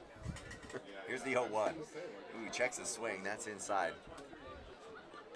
1-1 now. 2 out. White out at second for Fresno. Crabs lead 2-0. Lucas takes a long look to second. Here's the pitch. That's taken low, but it's a strike. Love to see it. It's a great strike. 85 miles an hour just down at the knees. Well-placed pitch. Big 1-2 pitch, 2 outs. Lucas delivers, that's outside for a ball, 2-2.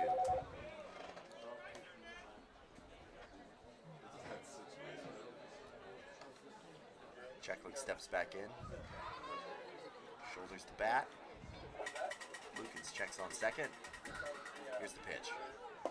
That's checked, and it's a strike. Pack your bags, head to the trails. Lucas gets the strikeout. Humboldt Crabs maintain the goose egg. No runs, 4 hits, 2 errors for the Fresno A's. 2 runs, 6 hits, and 1 error for your Humboldt Crabs. We will be back with more Crabs baseball brought to you all season long by Relay Casino on 107.3 FM.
Welcome back.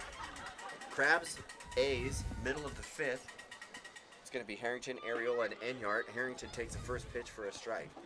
Harrington's 1 for 2 with a bunt single. Beautiful bunt single in the third.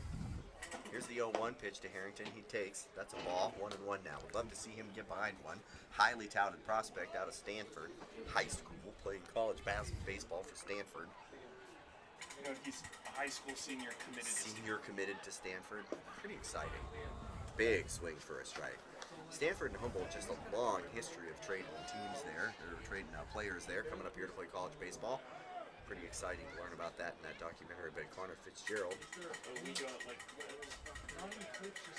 So 2-0 Crabs, middle of the 5th.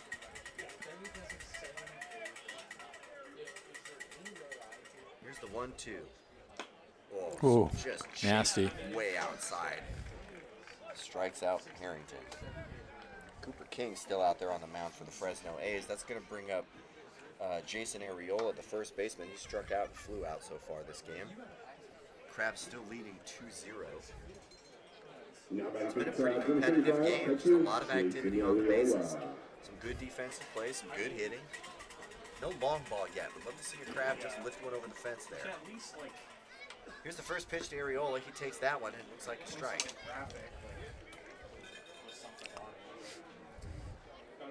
Pushing 80 pitches for King. 6 strikeouts so far. Here's the 0-1 to Arriola. He swings on that and fouls that one just towards the finger. Thought it was going to hit the roof, did not. Golden hour setting in on the California coast.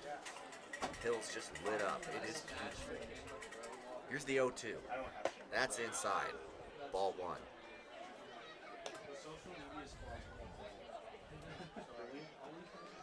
The weather gets warmer here as the summer goes on, but this is a beautiful time to play baseball. Yeah, this is some of the best time of the summer. Often in July, the fog comes in. That's right. Here's the 1-2. Takes that one outside for a ball. 2-2 now to Arriola.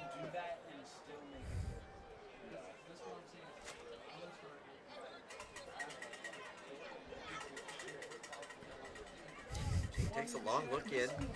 Gets what he wants. Here's the kick and the delivery. Swung on. That shot out towards left field. That's going to drop. Arriola is on. Grounding first. Heading towards second. The left fielder seems to have trouble picking the ball up. Arriola's in. Standing up.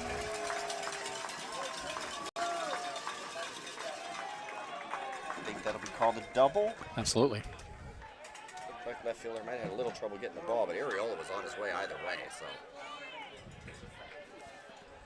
So Enyart now steps up.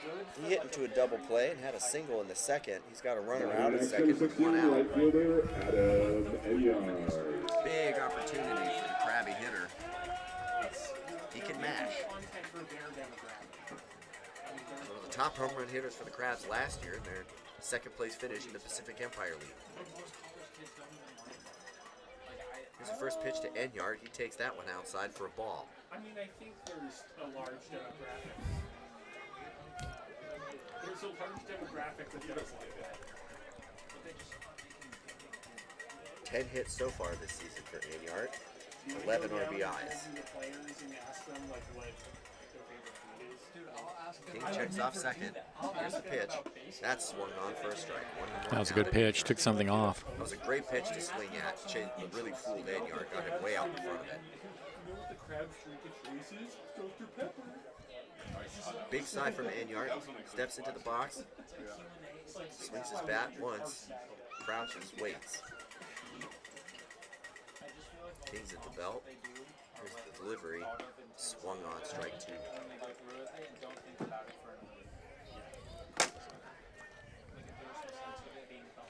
So 2 strikes, 1 ball, 1 out.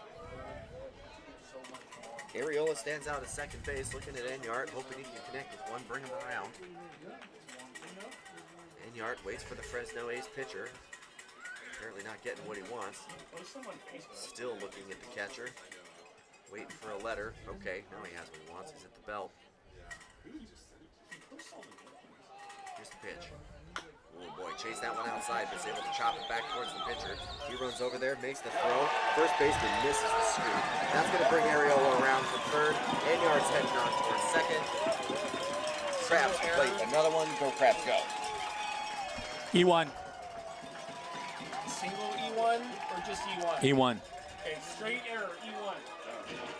So that one scored as just an error.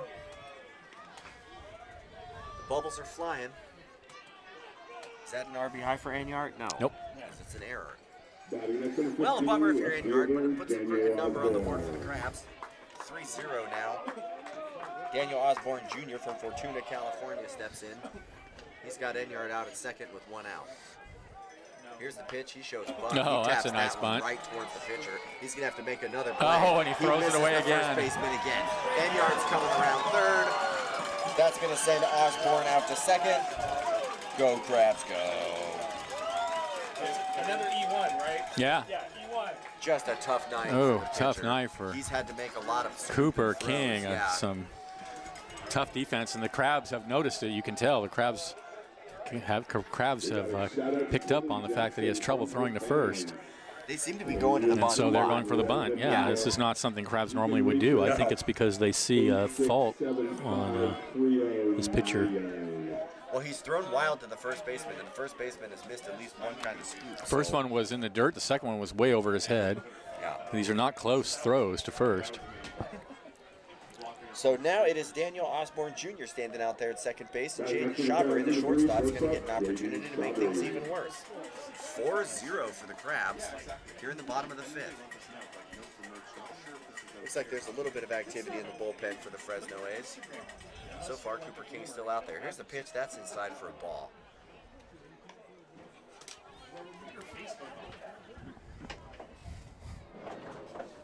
Looks like number 14 warming up for the Fresno A's there in their bullpen.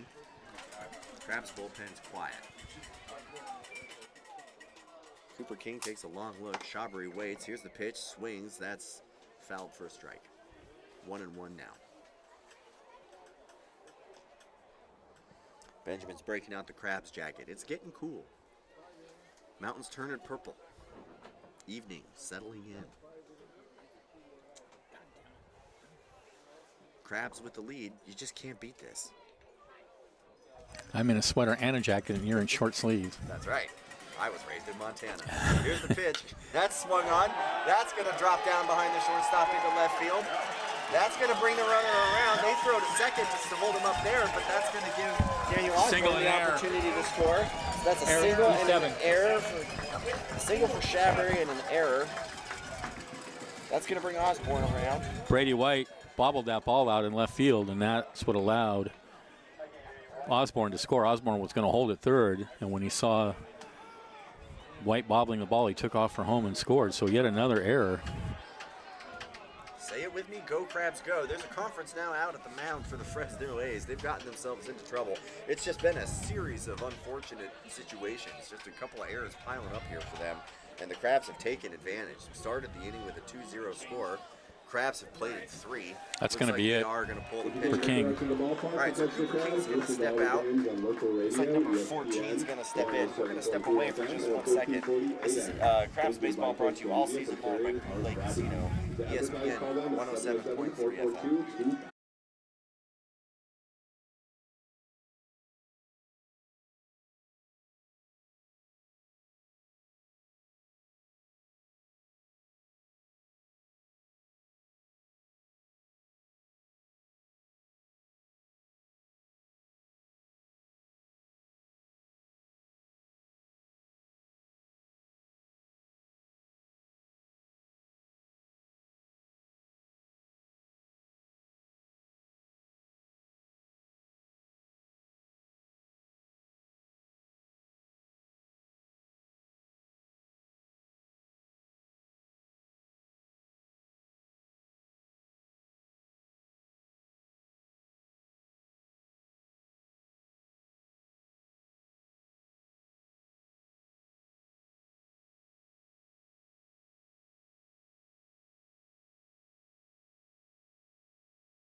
Welcome back to the corner of 9th and F Street in beautiful downtown Arcata. The Fresno A's have made the first pitching change of the night. The pitching changes are brought to you by the North Coast Co-op. This is Nick Cozy out there for Oklahoma Christian University. Cooper King's night is done. He threw into 8 hits and 5 runs for the Crabs. But the real story is the 5 errors that the Fresno A's have made. They piled up fast in this inning, and that has been all of the difference in the world. It was 2-0 when we started the bottom of the 5th, and the Crabs have played in 3, thanks to, in large part, to errors by the Fresno A's. So 5-0 now for your Humboldt Crabs. And it looks like that's going to bring on Kavanasaurus, the right fielder for the Crabs, number 10. He's 1 for 2 today. Fielder's choice and a single with an RBI in the second. Part of that run series that the Crabs had there. Crabs fans, if you want, there's just all sorts of really fun nights going on. Obviously, Father's Day is Pearson's giveaway June 21st. Superhero Day is June 23rd.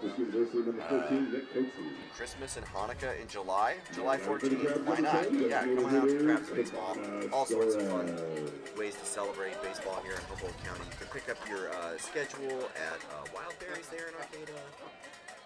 Join the fun. All right, so that's going to bring in Cozy. Here's his first pitch to Soros, and that is a ball.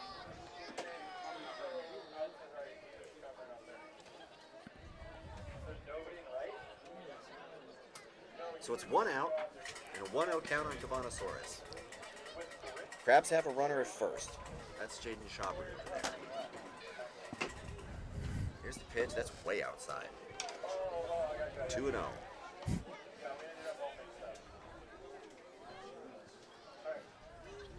College ball rosters turn over a lot. The Fresno A's got blown out in 2 games out of 3 last year and played the Crabs close for 1. This game tonight's been really good. The Crabs are up 5-0, but there's been a lot of activity. Here's the 2-0 now. That's swung on and fouled straight up.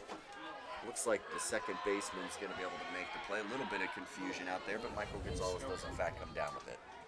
2 away.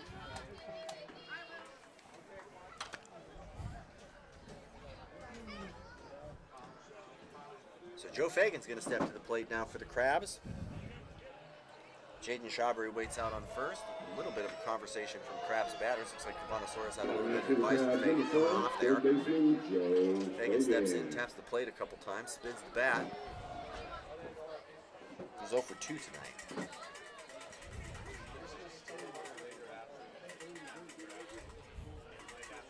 So 2 out. Here's the pitch to Fagan. That's swung on, strike 1.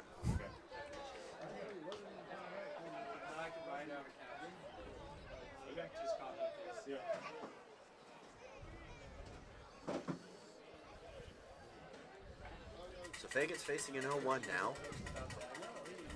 Cozy on the mound for the Fresno A's. Takes a long look. Here's the pitch.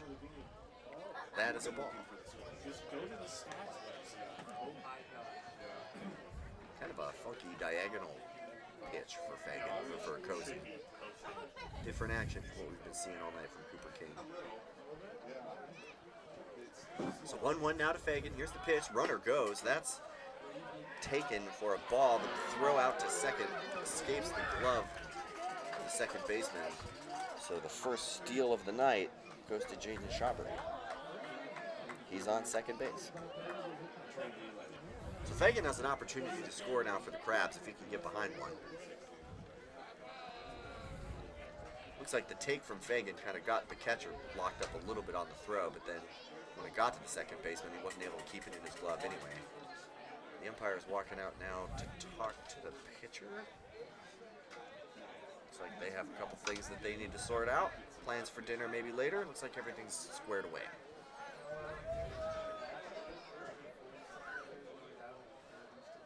So Fagan's got Schauber out there on second after that steal. It's a 2-1 count. 2 out. Bottom of the 5th. Crabs leading 5-0 over the Fresno A's as evening sets in Arcata, California. Cozy checks second. Takes a long beat. Here's the windup and the pitch. That's swung on and missed. Strike 2.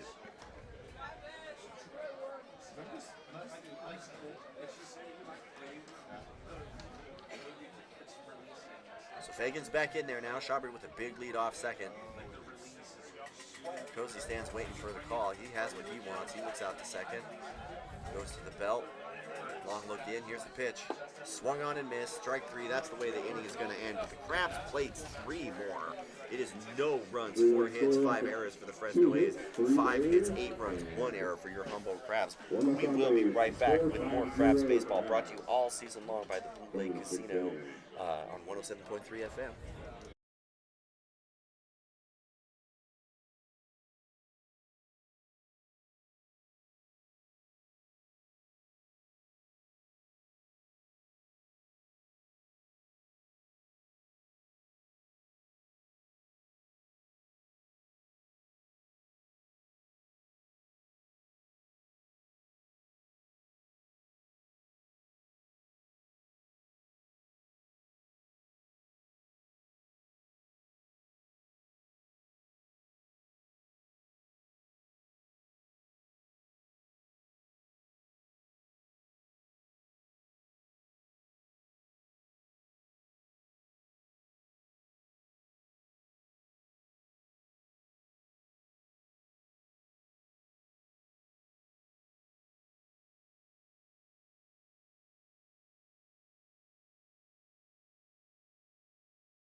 Welcome back inside the Blue Lake Casino radio booth in beautiful downtown Arcata, California. Aaron Donaldson with you, along with Benjamin Schaefer. Tim, Liam, and Finn Warner are here in the booth with Jack the Spider Sparks. Crabs lead the Fresno A's 5-0. There's been all sorts of activity on the bases. The Crabs finally broke through, mostly thanks to errors from Fresno. They played at 3 in the bottom of the 5th, and now they've got a pretty good lead. Batting for the Fresno Athletics, number 20, first baseman Grant Kinzel. It looks like Lucas is still out there, but there is activity in the Crabs' pen. So yeah, I got a right-hander warming in the pen. That's going to bring up Grant Kinzel for the A's. Generally, the Crabs pitchers don't go more than 6 or 7 innings at the most. Yeah, I would have. I mean, that's asking a lot from a college player. Yeah. I feel like. Yeah, and we are responsible for their arms. That's right. And their well-being while they're here. So here's the 0-1 now to Kinzel. He checks his swing. They appeal down to first, and he says he did not go around 1-1. Even earlier in the season, when one of the Crabs pitchers was pitching a no-hitter, yeah, he still came out of the game. Who's that, Dosha? I think it was, yeah. He still came out of the game, though. That was the first game I called. That was a beaut. Here's the 1-1 now to Kinzel. That's inside for a ball. Lucas has thrown a pretty good game tonight. They've hit the ball 4 times, but they have not been able to score, and he has just kept throwing competitive pitches. Well, he's been around the plate all night, for one thing. Yeah. Here's the 1-1. That's outside, and it's a strike. It definitely had some action on it, and I understand the pitcher checking. Hat flies off again. Good times. That's the thing with those fit hats. They start to stretch out, just get loose. Gotta get the snappies on the back. All right, so it's a 2-2 count now. Here's the pitch. That's swung on and missed. Strike 3. Sends him packing. That's the 7th strikeout for Lucas? Via con Dios. 7. I have 1, That's what it says on the screen. 2, 3, 4. I have 5. 1, 2, 3, 4, 5, 6. I have 6. I have 7. Do we have 7? Okay, well. Batting next number 6, designated hitter Jordan Harper. Who knows? Certainly possible I'm wrong. Cosmically speaking, it doesn't matter. So Jordan Hartley steps in. 1 out. Lucas winds and delivers. Ooh, that hits him. He's going to take a walk to first. 86 miles an hour, right above the knee. That's no good. Nasty. Drops out there. That's going to call for a conference. This could be it for Lucas. Yep, that's going to be it. Back tomorrow night for a second game in a 2-game Can't series quite against tell. the Looks like number Fresno 27 A's. is out there getting ready to pitch for the Humboldt Crabs. Gate to As open at Lucas 6. makes his way out of the baseball game, we are going to have a pitching change. A round of applause for the Crabs fans. Oh, It's a beautiful he pitched great. I can't quite figure out who number 27 is. It doesn't seem to be on the roster over there. So we'll try to figure out who this pitcher is. He's going to take a couple practice swings, and we're going to send it back to these. That's got to be, let's see. Hear from our sponsors. While Benjamin figures that out, we'll send it back to the studio. This is ESPN 107.3 FM.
Welcome back to the corner of 9th and F Street in downtown Arcata. The Humboldt Crabs have made their first pitching change of the game, brought to you by the North Coast Co-op. Evan Miranda is going to step in after Lukens, the Arcata native, just threw a beauty. 7 strikeouts, 4 hits, 1 error behind him, and a goose egg on the board. So just a great night pitching for Lukens. Evan Miranda, a new member of the Crabs. This is his first appearance for the Crabs. He's not even on the roster Comes yet. from San Diego State. He's on the roster. He just doesn't have a number on it. Oh, I see. Okay. Yeah, but his number is number 27. He's a right-hander from San Diego State. I got to get back on the right page here. Looks like he's going to face Robbie Papel, the center fielder for the Fresno A's. Jordan Hartley's on first as he was hit by a pitch at the end of last inning.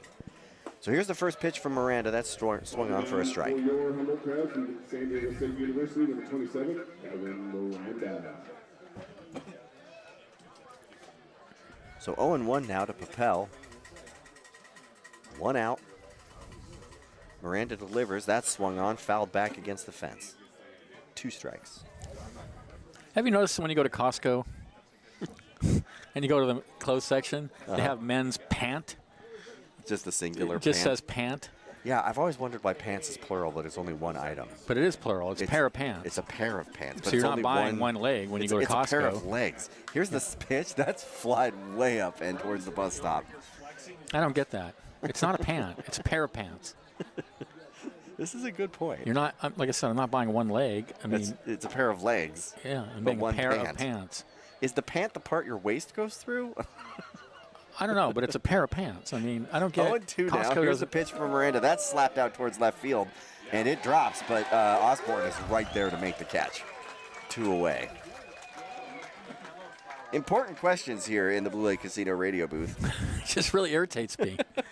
I won't buy anything. I'm not buying anything. I'm not buying a pant. Well, the one thing we don't want is to irritate Benjamin. It's a pair of pants. When that it's happens, not a short either. The world needs to be set right. The other thing they have is a short, men's short. No, that's not a thing. What is that, a men's short? That's not right. No. That brings up the Fresno A shortstop, Angel Mejia. He's 1 for 2 today. Miranda gets the call he wants, goes to the belt. Here's the delivery. That's outside for a ball. A pant. When did they start doing that? I don't know, but it's just weird. Yeah, that's not right. They're trying to be too sophisticated. A pant. Sounds like something they would say in Europe. 1-0 count. Here's the pitch. That's fired outside for a ball. 5-0 Crabs, top of the 6th, 2 outs.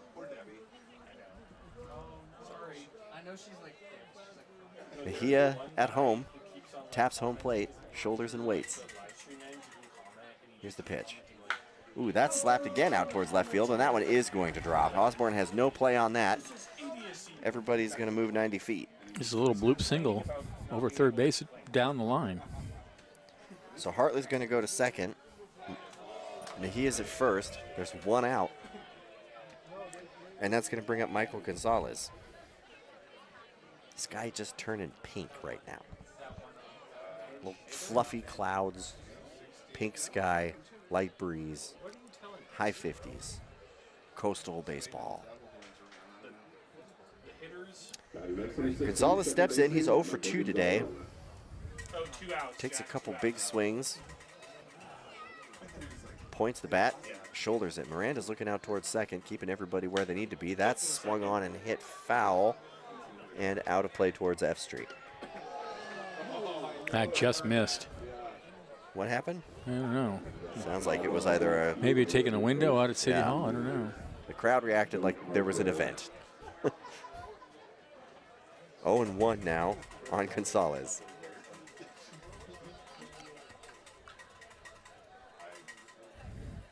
Crab's looking to go 8-0. Here's the pitch. That's outside for a ball. We don't know what to expect from the Rockland Stonecutters. The Lincoln Potters a week from today, they're always a hard They're going to team. be good. Yeah. So make sure you catch that one on 107.3 and also on YouTube. Leon will have all the fun for you there, making the trip with the team. Here's the 1-1, 2 outs, 2 on. Swung on and missed. Strike 2.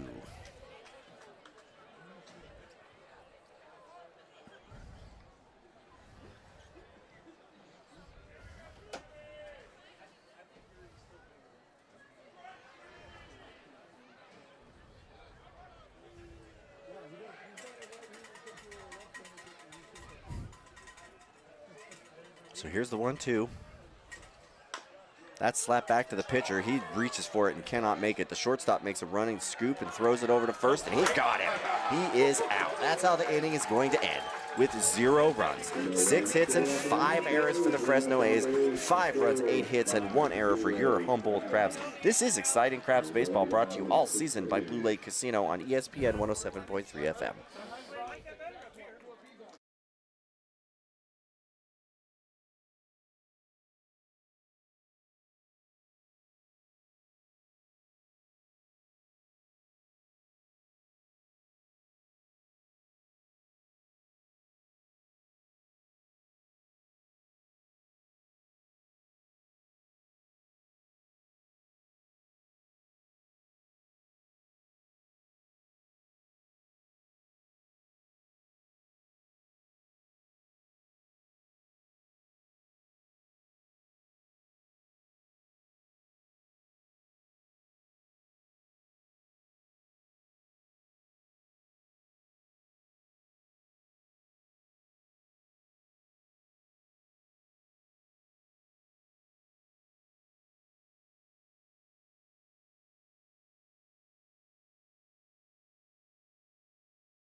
Welcome back to beautiful Arcata, California. Your Humboldt Crabs are still up 5-0 against the Fresno A's. It's been an exciting night of baseball. Fresno's managed to get 6 hits, but they just haven't been able to get anyone across. They've had a couple people in scoring position a few times, but some great pitching from Lukens and just there by Miranda, and the Crabs have managed to keep it a goose egg. Kyron Humphreys is going to come on at the bottom of the lineup for the Crabs. He replaced Liam Forsyth in the second after he went out with an injury. It's possible that we have a new pitcher out there. Is that still the same guy, number 14? I didn't write down Cuzzy's number. Where'd that? Thank you, Tim. Yeah, that's still Cuzzy out there. He is number 14. I'll put that here so I don't forget. Just taking a couple of extra practice pitches there, it looks like, which gives me an opportunity to remind all of you to come out and check out Crabs Baseball. The Rockland Stonecutters are in town for a 7 o'clock game on Friday. The world-famous Crabgrass Band will be here. They play the Stonecutters 2:30 on Saturday, 12:30 on Sunday. Outstanding weekend baseball before they hit the road to face the Lincoln Potters.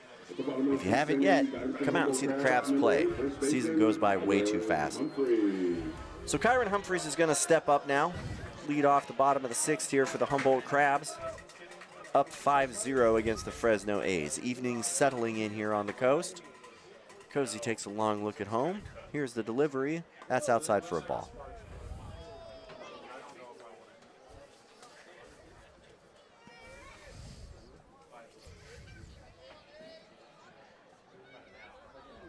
So Humphreys struck out in his 1 at-bat so far, replacing Forsyth. Here's the 1-0. That's outside for a ball. Looks like he might have walked. He did. He walked in the first and struck out. I'm sorry, walked in the 4th. So Cozy's down 2-0 on Humphreys. Here's the pitch. That's swung on and towered out towards third or left field. Looks like they should have. There's a lot of traffic. Oh, he dropped it. He dropped it. The left fielder had a clean play on that. The shortstop came over and was like right next to him looking there. So that's going to put Kyron Humphreys way out at second base. That ball was hit so far up there, and he just kept on running that as soon as he dropped it, he basically just stepped on second base.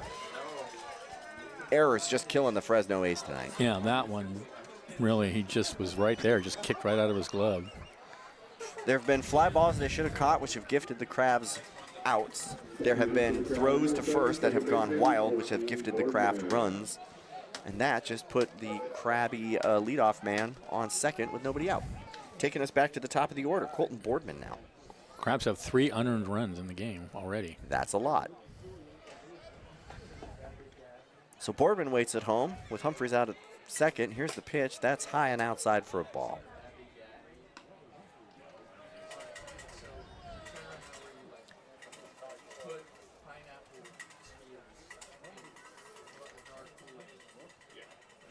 Crabs in their first year under new coach Jeff Giacomini. 7-0 so far. Everything rolling like normal. Here's the 1-0 on Boardman. That's swung on and fouled towards the bus stop. Of the 9 Crabs managers in Crabs history, I have worked with 5. That's pretty cool. Shorty Ames, Matt Nutter, Tyson Fisher, Robin Guyver, and now Jeff Giacomini. Your first game called for in this booth was in, I mean, it wasn't this booth. It was a different. It was the booth. You had to use the ladder. Yeah, you had to climb straight up that ladder, yeah. I would not have made it. That was cool. It kept the riffraff out. Me, meaning, oh, this one is wild. That pitch gets away from the catcher, and that's going to move Humphreys over to third. Another error hurting the Fresno A's. Nobody out. That's a wild pitch. That was 1999 was my first year with the Crabs, but that year I was just the official scorer. Okay. It wasn't until 2000 that I got onto the radio. Oh, okay. So you were just scoring, and then you grabbed a headset one day. And that's right. Everything changed forever. That's right. A's have the infield brought in on the grass now. Here's the 2-1. That's outside for a ball. 3-1 now. It's a tough strategy. I mean, you can see why they want to cut off the run at home, but on the other hand, it makes it much easier to shoot a ball through the infield. Was calling baseball something you thought you wanted to do? Absolutely. Like, yeah, it was always something you wanted to do, and you just worked your way up to it. That's so cool. Oh, yeah. I was thrilled when I got the chance to work in the booth, and then actually I was thrilled to be the official scorer. That was 3-1. I love that. Foul towards the bus stop there.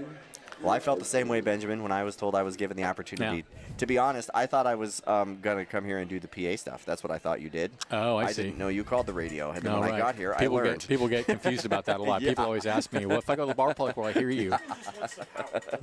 Yeah. So the count is full. That's a big swing, and he strikes out. All for Boardman. Yeah, tough one there for Colton. Would have been great to see him get behind one. He's 0 for 3 tonight. Well, you got to love how the big booming voice sounds with the microphone going over the PA. But I was talking to Tim Warner about it and how you just get to say so much more when you're on the radio. Absolutely, yeah. You just get to say all the things that you want to say. Talk about Costco pants. Yeah, exactly right. That's something you would not say on the PA. Okay, so 1 out, runner at third. Here's the pitch. That's swung on and fouled. This is Alex Harrington. Harrington is 1 for 3 tonight. Yeah, the real question is if it's a pair of pants, why is it a singular shirt? And Benjamin says it's because you only have one torso. But you're right, we have 2 arms. But you have 2 arms. It's a paradox. Just a lot of paradoxes here. Here's the pitch. That's towered out towards center field. He should have no trouble catching that one, but it's going to bring the runner in. That's a productive out for Harrington. Kyron comes across on the sacrifice fly. Make it 6-0. Go Crabs, go. Yet another unearned run for the Crabs. That's 4 now.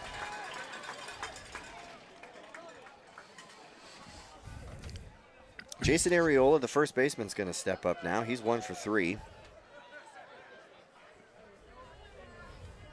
Now batting number 35, catcher Jason Arriola. On the season, he has 9 hits and 17 at-bats if you don't count the numbers from tonight.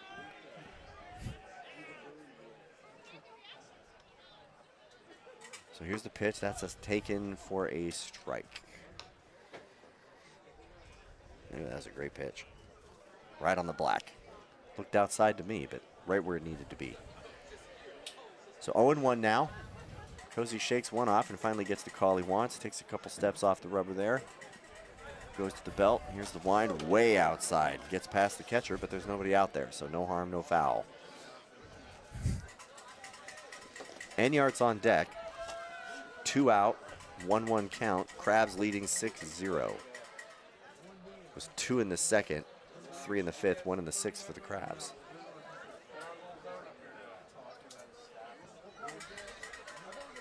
So here's the 1-1. That's inside for a ball.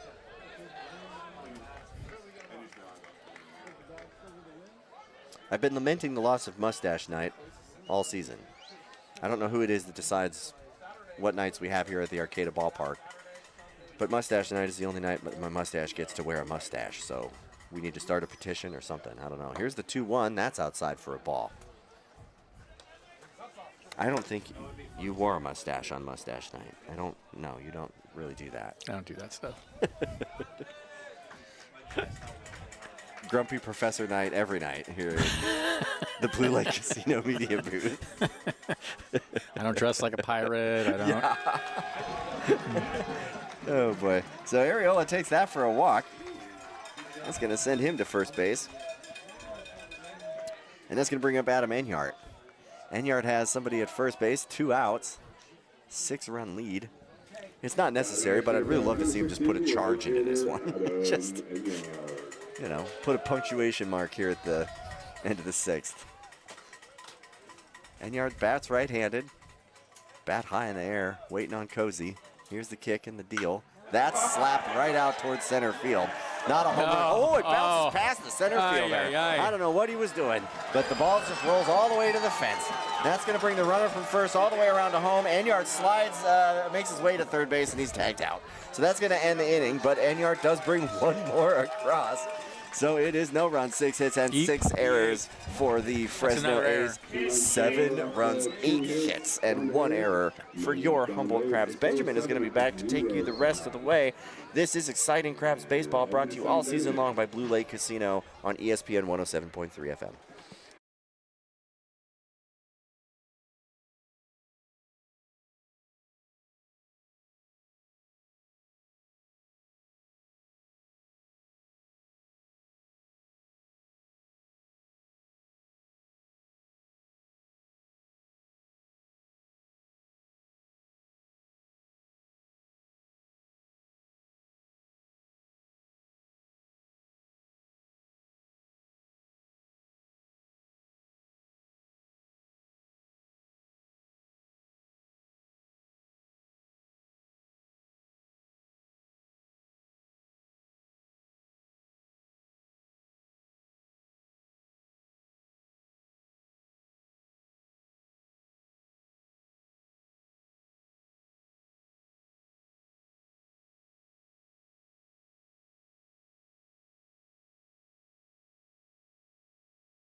Welcome back to the Arcata Ballpark. Your Crabs lead the Fresno A's 7-0, and here to take it the rest of the way is the professor, Benjamin Schaefer. Thanks, Aaron. 7 runs, 9 hits, 1 error for the Crabs. No runs, 6 hits, 7 errors now for the A's, and those 7 errors have been egregious. They have led to 5 unearned runs for the Crabs tonight. So most of the Crabs' runs unearned. Otherwise, it's a 2-0 ball game. Yeah. So, and it was a close 2-0 ball game too. Like Fresno has put people on base and they've moved them around. Yeah, they've just kind of played themselves out of the game. Yeah. Yeah, at this level, that really can be the difference. If you could just play some clean baseball, that can be enough to put you ahead of the competition. The Crabs have played some great ball. There's been some good defensive plays, obviously some good hits. So here's Gary. 0 for 2, and he takes a fastball inside, 1-0. All right, I got to put a sweater on now. Evan Miranda still out on the mound for the Crabs, on in relief of Ben Lukens. Here's the 1-0. Fastball swung on and missed, 1-1. There's a right-hander warming in the A's bullpen. The Crabs bullpen is quiet. The 1-1. That's it. High in the air, foul, and giving chase and not getting there. He is Humphreys. 1-2 the count.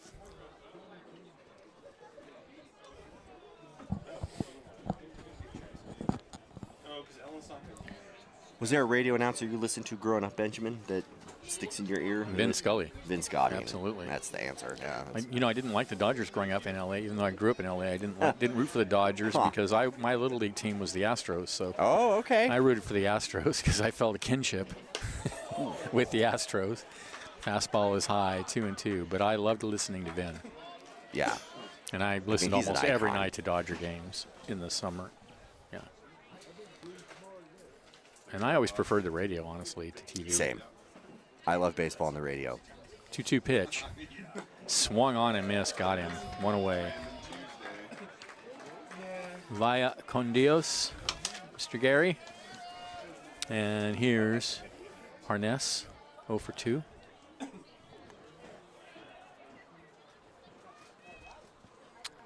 Just a gorgeous night. I bet it's just beautiful up at the Neyland Airport tonight. Yeah, it's be a good night to go star watching. Do you ever do that after the game? Sometimes. I have. It's kind of late to set up, though. 0-1 the count is a big swing and a miss there from Harness. By the time I get up there and set up, it takes a while. If I take a scope that's easy to set up, it's fine. Next pitch is a strike on the outside corner, but some of the telescopes are a little bit more work to set up, and I don't like setting up in the dark. Right. The 0-2. Fouled up against the screen. We rooted for the Astros growing up because we had a bunch of family in Houston. Oh, really? Yeah, growing up in Montana, it's like, you know, you have to know someone somewhere to have a baseball team. I wrote a letter to the owner of the Astros when I was like 7, and all I got back was an Astros merchandise catalog. Okay. So 2 misses outside, 1 and 2. What did your letter say? That you're the most I was just like really into improved it. player of your little league? That's right. They don't want to sleep on you? Can I get a spring training? Can I get a look at spring training? Yeah. 1-2 is cued foul. 1 and 2. But that was a maturing moment for me when I got that when I got back no letter but just a merchandise. Yeah, I realized you want to buy some of our merch. Yes. That was the day Benjamin's heart was broken. The 1-2 misses high. 2 and 2. It was a lesson. He became a man that day. That's right. It's a lesson. Yep. Now I see. 2 and 2 the count. Now I have to get myself a Astros merchandise catalog and give it to you as a present at some point for old time's sake. 2-2. This is outside. 3 and 2. Baseball's taught me a lot in my life. And there was another episode. I went to Dodger Stadium and I got a Dodgers helmet. And I was so thrilled with my Dodgers helmet. And on the way home, I stuck my head out the window to catch the wind, and the helmet blew off down the freeway. And the 3-2 pitch swung on and missed. 2 away. So lesson in loss there. That's so sad. Which, has led to my spiritual development over time. I was going to say, loss is part of life. There's a cruel streak in you, Benjamin, and I think we're digging into the soupy mixture of the backstory here. 2 strikeouts in a row for Miranda. Love to see that. Yep. Back to the top of the order. Here's White, 2 for 3. 7-0 Crabs. Yeah, Miranda dealing now. Here's the pitch. Here's a chopper foul. Wide of first. 0-1. So your helmet ended up somewhere on the freeway in Southern California? I still can remember seing it bouncing down the freeway. Yeah, I can see it in my mind's eye, and it makes me so sad for you. Bummer. Well, Liam would never forgive you for wearing that helmet, so it all works out. The 0-1 misses Hine outside. 1-1. Speaking of Liam, the Giants are down 4-2 to the Nationals. How are my A's doing? In the 7th. I don't think they're playing tonight. Yeah, Maybe they are. I don't think your A's are playing tonight. Yeah, there they are right there. 7-2. Oh, yeah. 7-5. Up 7-5. on Milwaukee. I don't know. That Milwaukee team is explosive. They're real good. Yeah. 2-1 now, the count. A's are playing stand-up baseball against some good teams. Yeah, the problem with the A's is the pitching. They just don't. They can hit the ball like mad. Yeah. And they have it's popped high in the air. Foul territory, first base side, and it's going to bounce harmlessly into the seats. Oh, where someone almost caught it on a bounce. And then didn't. And bobbled it. They hold it up, though. They're holding it up. Yeah, like it's a victory. Yep. Picked it out of the seats. That's the same situation with the old Toronto Blue Jays there. Their pitching has just kind of fallen through. They're doing okay, but... the A's have quite a lineup. They have Langoliers, Kurtz. Yeah, I'm waiting for the big Rooker. trade fiasco. Usually, anytime the A's get that much talent, they start trading them all away. Well, I'm hoping that... I don't know. I'm of a couple minds about this because I can't really root for them once they go to Vegas. No. I don't see that happening. I can't believe you're rooting for them now. 2-2. I was an A's fan. I was a big A's fan. It's fastball high. But, they left. I was mostly an A's fan because of the green and gold. I'm not going to lie. Yeah. Stomper's a great mascot. You can't. 3-2. Can't High beat chopper over to first. Oh, great play. Nice play by Kyron Humphreys on a ball that was hit very hard and took a weird hop. Takes it to the bag himself and ends the inning as the A's go in order in the 7th. Crabs lead 7-0. This is exciting Crabs baseball, 107.3 FM.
Welcome back to the ballpark. Bottom of the 7th inning, the Crabs have a 7-0 lead. 305 folks at the ballpark tonight, so that's our smallest attendance so far this season, but there's no band and it's a Tuesday night. We're not that surprised. And looks like we have a new pitcher. This is still this is still number 14. So this is still Nick Cozy. So Osborne, Chabring, Soros to bat. According to the sheet that Liam gave us, in the 7 games the Crabs have played, 6,317 people and counting have come out to the ballpark. Yeah, that's great. That's awesome. Yeah, that's great. Like I said, tonight 300 is we've had more than 7 every night, I think. A few nights more than 1,000. So here's the pitch and check swing. It's a strike on the outside corner, 0-1. Osborne tonight is fouled out, singled, and reached on an error, but then who hasn't? Yeah. 0-1. And that's right down the middle for a called strike, 0-2. I've been talking a lot about Lou's Team, the story of the Humboldt Crabs, documentary by Connor Fitzgerald that just came out, and they mentioned a ton, including a great bit from the coach of the Novato Knicks, just about how much fun it is to come up here for the college players and get the crowd experience. Oh, yeah. Like, the big crowd means a lot to these college players. 0-2. And it's one of those things where it's like, there's 300 people here tonight. It feels pretty empty. It's a quieter night. Yeah. One of the, more meditative baseball games, but it's still, by their standards, it's still a bigger crowd than they play with they play in front of most of the time. Right. Pretty cool. Just love the community energy that comes along with Crabs games. It's what makes it special. 0-2. Here comes the pitch. Lined in the center field for a base hit. So Osborne has his 2nd hit of the night. A leadoff single here in the bottom of the 7th, and that brings Chabry to the bat. Chabry's 3 for 3. Just a soft rainbower that went right over the pitcher. He didn't have a reach for it at all, but he did have to watch it go just a few feet over his head and bounce out into the outfield. Crabs in business. Now batting number 3, Jaden Strawberry.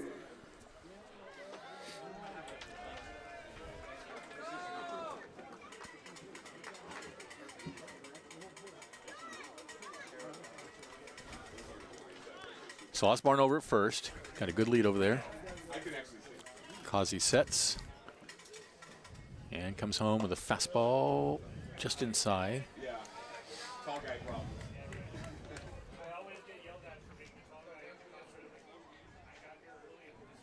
Exactly. I can't help it. Yeah. Genetics, man.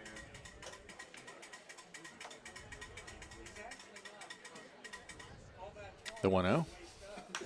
In near to right field. Right fielder going back, still going back at the wall, and he reaches up. Oh, and he makes a nice catch right at the warning track for out number 1. Boy, that was only a foot or so away from the warning track. And when you're backing up like that, you can't keep your eye on the ball and the wall at the same time. He just reached out at the last second and grabbed it. Nice play. Pointed his arm right at the wall, too. You kind of run the risk of hitting your wrist into the wall and kind of run into it out there. But great play. Ryan Harness out there.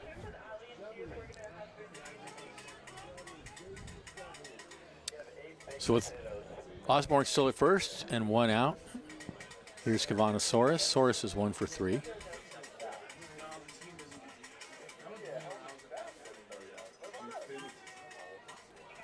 Big lead over there by Osborne.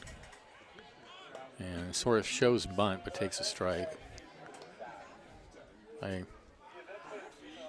I'm convinced that Osborne's going to take off at some point in this at bat. I was wondering if he was going to giant steal. lead over there. I was going to ask you if you're up 7-0, do you steal? But I knew the answer is you say rub their nose in it, so you would say yes. Yeah, I mean, not real. Actually, I really wouldn't. No, I mean, I think when it's after a certain point, I kind of agree with the old rule, which is you don't steal when you're up like by 10 or whatever. Right. Ground ball to short, slowly hit. He shuffles the second for 1, back to first, and that's thrown away. And now he dives back at the bag, and they got him. And oh, that was a mistake on Saurus's part. Saurus turned to the left rather than to the right, which means that shows that he was intending to go to second. Yeah. So there's a play at first, and he dived back to first, not in time, and they got him. So that ends the inning for the Crabs. No runs, a hit, no errors, nobody left. And at the end of 7, they lead 7-0. This is exciting Crabs baseball, 107.3 FM.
Welcome back to the ballpark. Top of the 8th inning. Cheklik, Kinzel, and Hartley to bat for the A's, with the score 7-0 in favor of the Crabs. 7 runs, 10 hits, 1 error for the Crabs. No runs, 5 hits, 7 errors for the A's.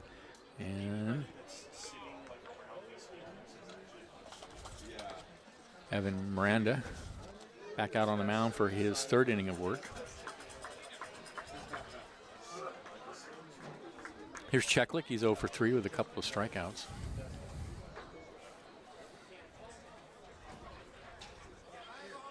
Batting for the Fresno Athletics, number 17, Ned Cheklik.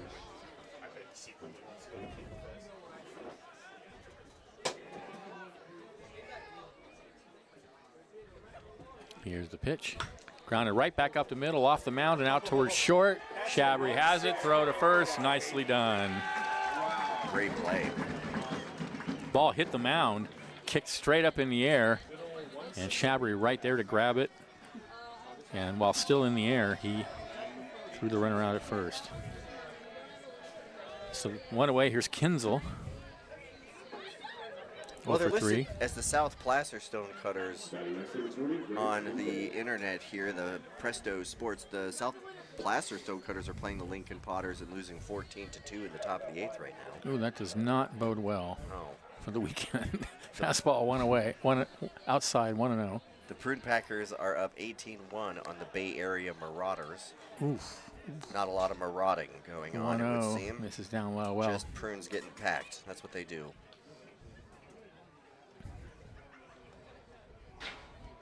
18-1. Yeah, the Potters are good. The Prune Packers are good. It's hard to know. 2-0. Tapped out towards short and kicked by Fagan. That's going to be an error. That one just rolled right under his glove and then off of his foot. He was making a kind of running, sprinting reach for it. Just couldn't quite get at it. Ball was hit towards short, but as third basemen are taught to do, Fagan cut it off because he has a better throw. But he just kicked it. So that puts a runner on first with 1 out. Here's Hartley. He's 1 for 2. Second error of the night on the Crabs, and they're both on Fagan. They got the third baseman in on the grass. There's a big swing and a miss. Hartley was trying to put that one onto the roof of City Hall. 0-1. We saw that last year. That was awesome. That was awesome. In the documentary, it was in the aluminum bad age, but somebody hit it into the Safeway parking lot. Wow, really? Yeah. Jeez. Yeah. 1-1 the count. That's amazing. Something feet. Yeah, I mean, that's amazing. I feel like it probably bounced on whatever street it is over there before it made it, but who knows? Still, that's huge. Home run. Impressive, yeah. 1-1. That's fouled up against the screen. And that A's game last night in Las Vegas, that's the kind of balls that were going, 480-foot home runs, like the whole game was just like bang, and then, over the scoreboard. And I mean, the ball was just flying out of there last night. That's what happens when grown-ups play in minor league stadiums. Yep. 1-2 the count. Yeah, that's a big swing and a miss. And that's it for Hartley. Happy trails. 2 away. Here's Papel, 0 for 3. Miranda's making pretty short work of the Fresno A's. Yeah, he and Lukens both. Oh, is this a pinch hitter? I think it's Papel. Are we off one? No, this is a pinch hitter. Who do we got here? 13. Number 13. This is I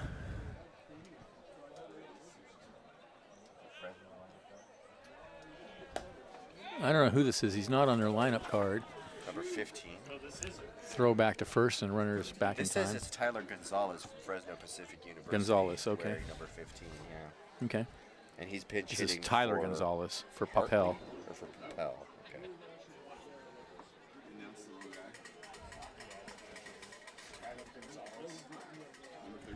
And a big swing and a miss.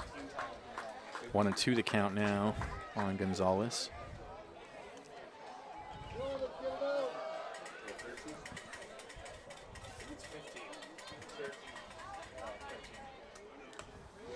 And that pitch sails way outside, so 2-2 now the count. Oh, it's 13? I had 15. It's not Tyler Gonzalez.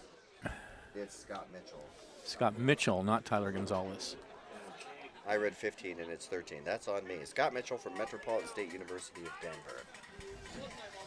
2-2 to Scott Mitchell, and he takes a slider away, and the count goes full.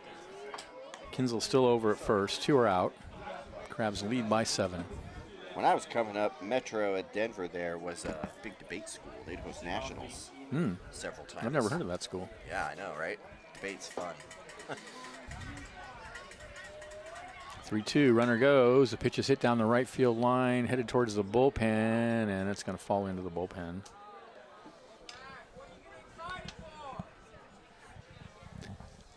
Count remains 3-2.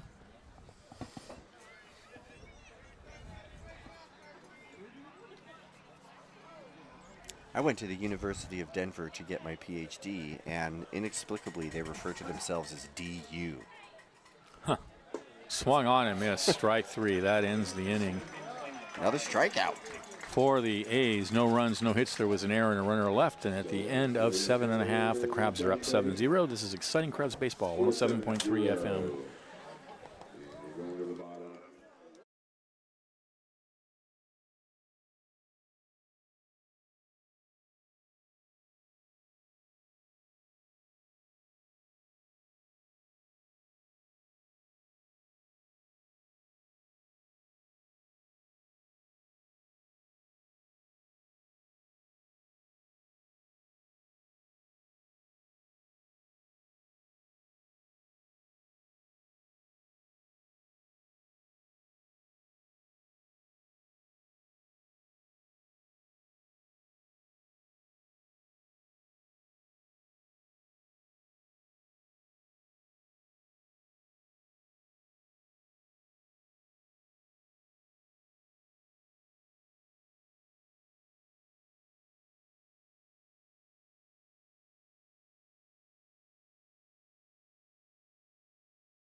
All right, we're back. For the Crabs in the bottom of the 8th, it's Fagan, Humphreys, and Boardman. They lead 7-0. 7 runs, 10 hits, 2 errors for the Crabs, no runs, 5 hits, 7 errors for the A's.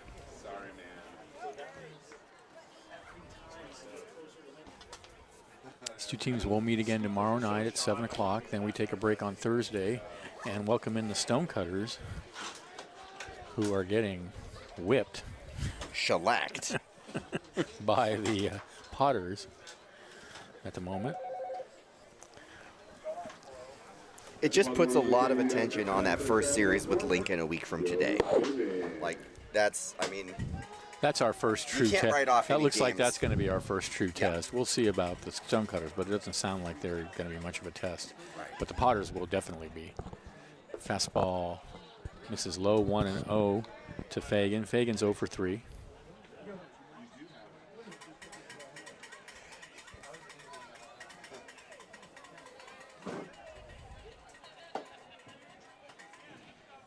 One swung on and missed, 0-2.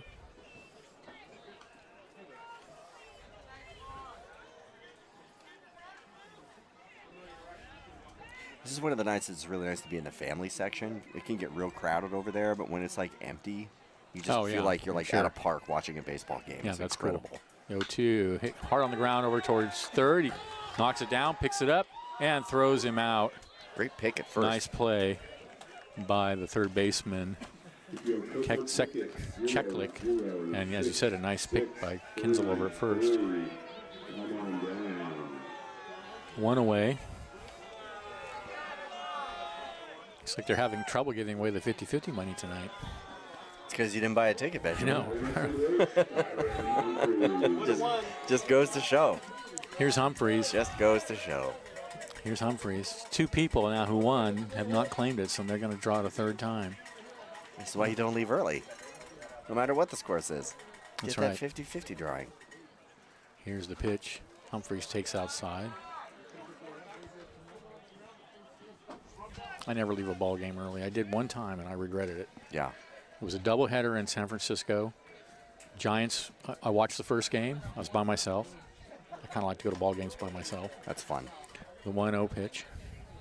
Way outside, 2-0. So the Giants, I think, won the first game or whatever, and they were way ahead, 7-0 in the second game. And I just kind of went, I have a long drive back to Santa Cruz. I think I'm just going to go, 7-0. By the time I got to the 101, basically, by the time I got to the end of the 101 to turn into Santa Cruz on the 17, it was tied at 7. Cool. 2-0, misses high. 3-0. Now to Humphreys, and I saw then that I was being punished for leaving the game early. An important lesson. And yet another lesson: never leave a ball game early. Wear the chin strap on your helmet if such a thing exists. 3-0 is a strike on the outside corner.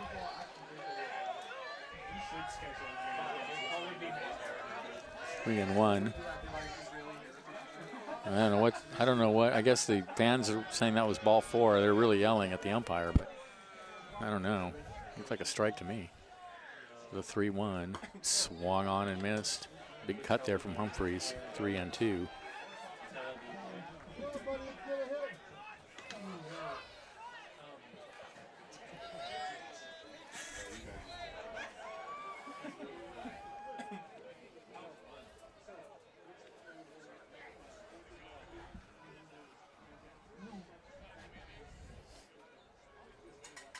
Three-two pitch.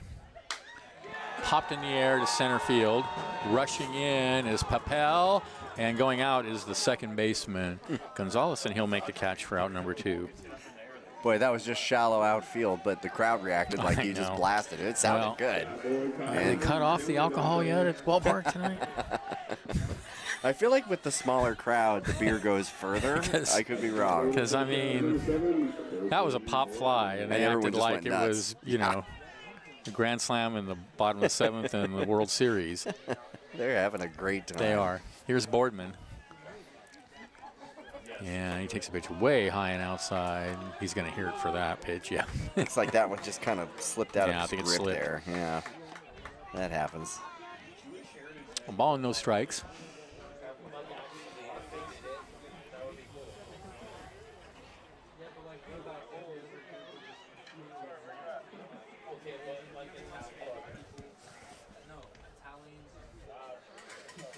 The 1-0. Foul tipped. 1-1. I've been doing the drive up to Crescent City a couple times a week for teaching this summer, and it is just such a beautiful drive. Oh, yeah, it is. I mean, the road work is annoying, and there's a couple stops where you have to wait. Yeah. But even then, you're like sitting under these enormous trees sometimes. Sometimes you see elk up there on the way. Right. I've been up there where the road was closed, where people were stopped along the road because there was a herd of elk just hanging out on the road. Yeah. Swinging on and missed. 1 and 2 now. That's really funny because growing up in Montana, the elk are hunted so much that you typically only find them at really high elevations. So I grew up assuming that elk only show up at high elevations. Yeah. And then I move here and I'm literally at sea level, and They're there's just hanging elk out. Yeah, and there hanging are out lots in of the them. meadow. Lots of them up there near Stone Lagoon. Yeah, kind of shocking to me. Don't make them mad. No. 1 and 2 the count. Line in the right field and deep. Going back as the right fielder. He reaches up and makes the catch at the warning track. Another nice catch by Ryan Hayes out there to end the inning for the Crabs as they go in order in the bottom of the 8th. They still lead 7-0. Stay tuned. Last shot for the A's coming up. This is exciting Crabs baseball, 107.3 FM.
All right, here we go. Top of the 9th inning, Mejia, Gonzalez, and Gary for the A's, trailing 7-0. Crabs looking to go, let's see, 8-0 on the season.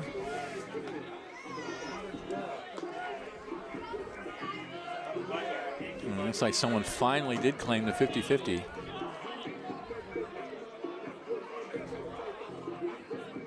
I think they pulled 3 different tickets. We have a new pitcher on the mound for the Crabs. This is Nathan Bunyard on in relief of Evan Miranda.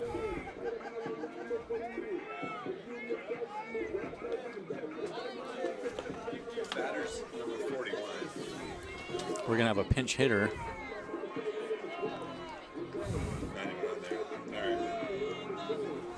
We're going to have a pinch hitter for Mejia, number 40, so that's, he's not on the lineup card, so I don't know who he is. He may be on the roster card. I don't know.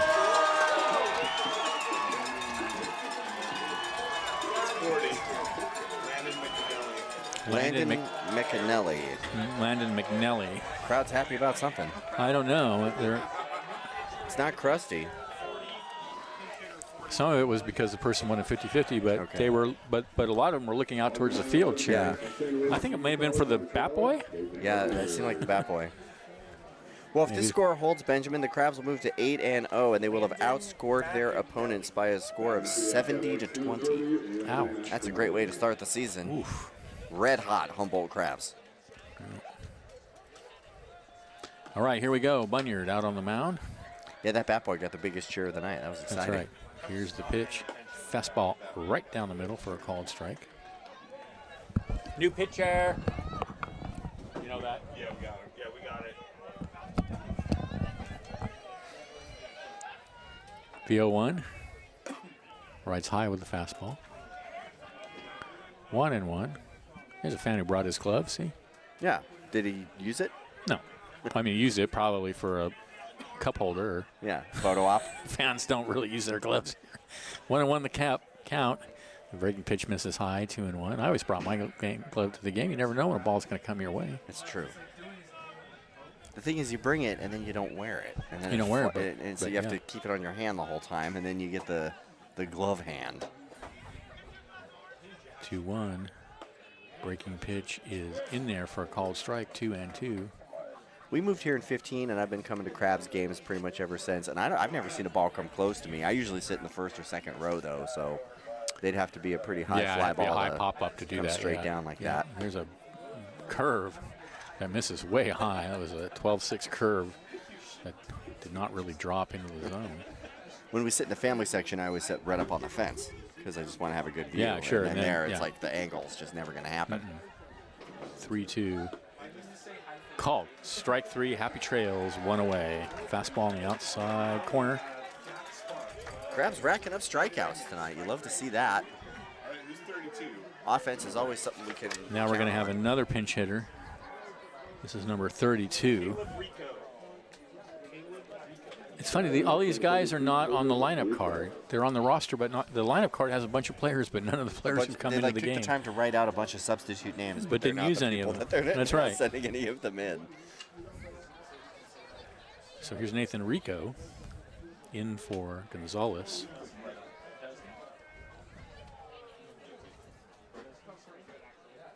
Bunyard sets, deals. Fastball on the outside corner for a called strike.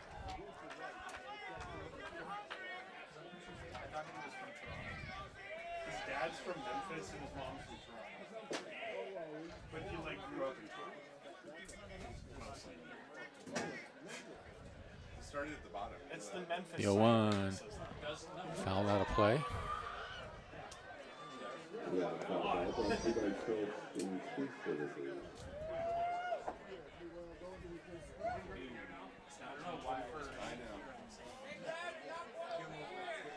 Oh, and 2 to count.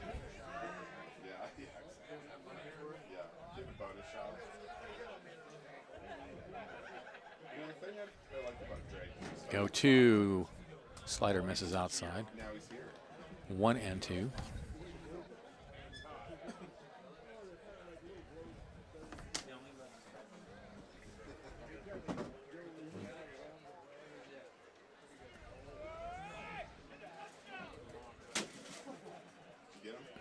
The 1-2. Fouled out of play.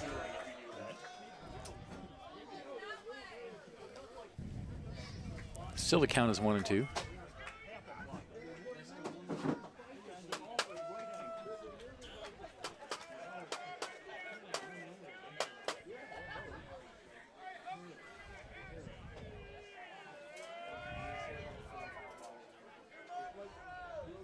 From the set, Bunyard kicks and comes home, misses away, 2-2.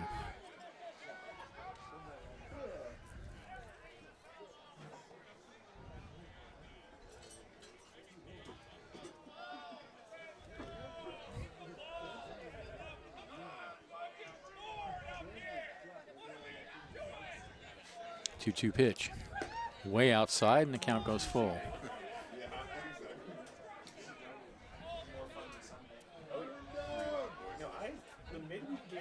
So you're saying if someone were to leave the game right now, by the time they get to Bayside, it'd be 7-0? It'd be tied at 7. At least that was what happened to me. Yeah. So if you're sitting here in the stands, don't go anywhere. Wait it out. You shall be punished. A 3-2, hit hard but foul. I think it was specifically a punishment for me because I love baseball so much in the first place, and I'm always saying, I was always saying you should never leave a ball game early. Yeah, the baseball gods looked down. And then my hypocrisy. They saw Benjamin Schaefer leaving the ball game. Yeah, and they were like, no. Yeah, that's the guy who always says you shouldn't leave a ball game early. Yeah, there will be consequences. Yes. So, I think I had it coming. I think so too. Here's the pitch. In the air to right center field. On the run and not getting there is Harrington. That's going to be a double. for Rico. Like, I'm not going to lie, I didn't think he had a chance at that. He was way over in center. No, it was a long run. He didn't really have a chance for it. Would have been a great catch if he made it. He ran all the way over there and made a reach. It was a great run. It looked like it hit his glove. Like I think it did. Yeah. Great run, just couldn't come down with it. Now we're going to have another pinch hitter. This is number 36, who also is not on the lineup card. 36 is Sean Saiki. Sean Saiki, S-A-I-K-I. S-A-I-K-I. So Sean Saiki will bat for Gary. Left-handed hitter. Runner out at second. 7-0 Crabs. Bunyard trying to finish the game off here, and he misses low. He's having a little trouble with his control. Just trying to get last 2 outs. I think, can I see the stat sheet, the season report? It seems to me that Bunyard has been a little bit wild when he's come out. That one's popped in air, foul territory, third base side. Fagan giving it a long run, and he makes the catch, but I don't think he was in. He was out of. Out of bounds. He was out of bounds when he made the catch, so it's just a foul ball. It's out of bounds.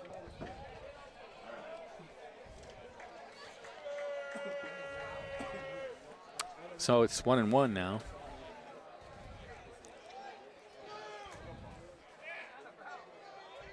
No, Bunyard actually came in the game with only 3 walks and 6 strikeouts. That's pretty good. In 5 innings, so I was thinking of somebody else. 1-1 the count. Here's the pitch. Oh, that breaking pitch just misses high. 2-1. Reds Padres tied 2-2, bottom of 9. Giants Nationals. Giants down 2-5, bottom of 8. Looks like pretty much everyone else has gone final in the major leagues. 2-1, fouled up against the screen. Boy, those Giants are just sinking like a stone. Yeah, they're not great. I feel like they had a pretty decent spring, and then they just The fun thing is they have flashes of good games. Yeah. But there's just zero consistency. Well, they're not as bad as the Rockies. That's the good news.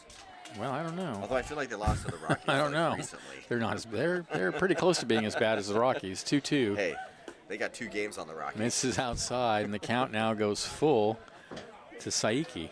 You can say the Giants are 2 games back from the bottom of the division.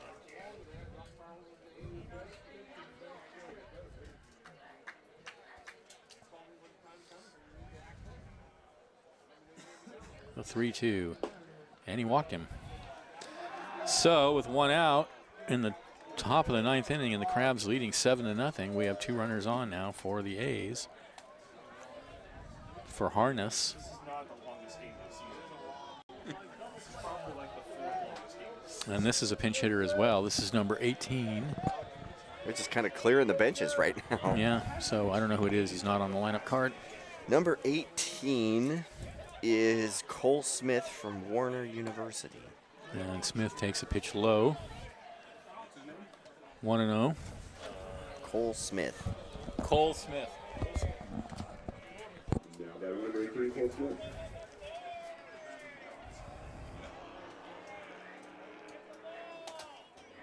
The 1-0.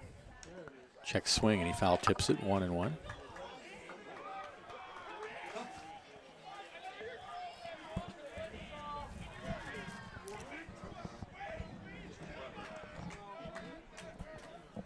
Just all sorts of helpful advice from the cheerful Arcata crowd tonight. 1-1 the count. Bunyard always full of good ideas. kicks and comes home. Breaking pitch, tap back towards the mound. Bunyard bare hands throws to first for the force there. Runners advance, and there are 2 away. Well, we've seen similar plays cause trouble for the A's, and Bunyard just made a good clean pick and throw there. Got it straight to the first baseman. No problem. Want to maintain the shutout. All right. It's the principle of the thing. Batting next for the Athletics, number 44, Brady White. Back to the top of the order. Here's White. He is 2 for 4 tonight with a double. And they're not pinch hitting it. They're not pinching for him, no. Okay. It's the bottom of the order that they pinch hit for. Got it. Looks like. So here's White. Bunyard kicks, comes home, breaking pitch right over the heart of the plate. That was a good pitch. Nasty, just dropped it right there in at the knees. 0-1.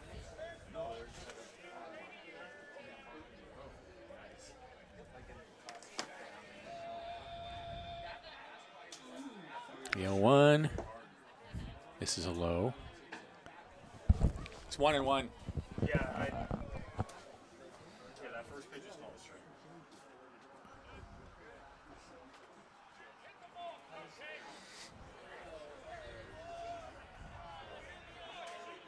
And now Bunyard steps off.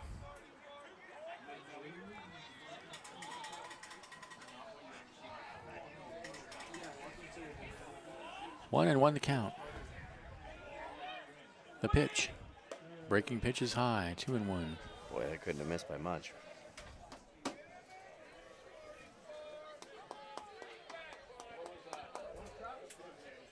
Rico at third.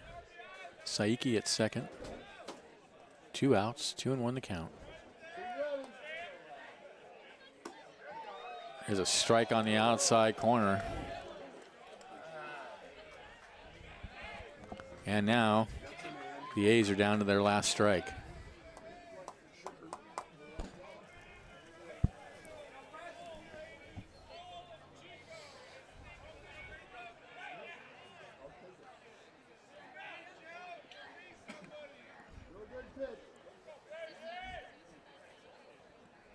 Throw a good pitch. The 2-2 breaking pitch tapped out towards the mound. Bunyard has it, tosses to first, and that ends the inning and the ball game. Crabs win it by a final score of 7-0. 7 runs, 10 hits, 2 errors for the Crabs. No runs, 6 hits, 7 errors for the A's, and that was their undoing tonight, although they didn't score any runs, so that also can be a problem. They had their opportunities. They put runners on a couple of times early, but the errors just stacked up and put it out of reach. Fresno A's dropped to 9-3. Your Humboldt Crabs remain undefeated, 8-0. Don't miss the game tomorrow, Crabs fans. These midweek games are just a delight. They sure are. Tomorrow night, the band will be here. It'll be Liam and I on the radio. Till then, Benjamin Schaefer, Aaron Donaldson. It's been a delight bringing you all the action tonight. Thanks, Aaron. Thanks, Benjamin. All right. Have a good night, folks. Go, Crabs. This is Crabs go. Baseball, 107.3 FM.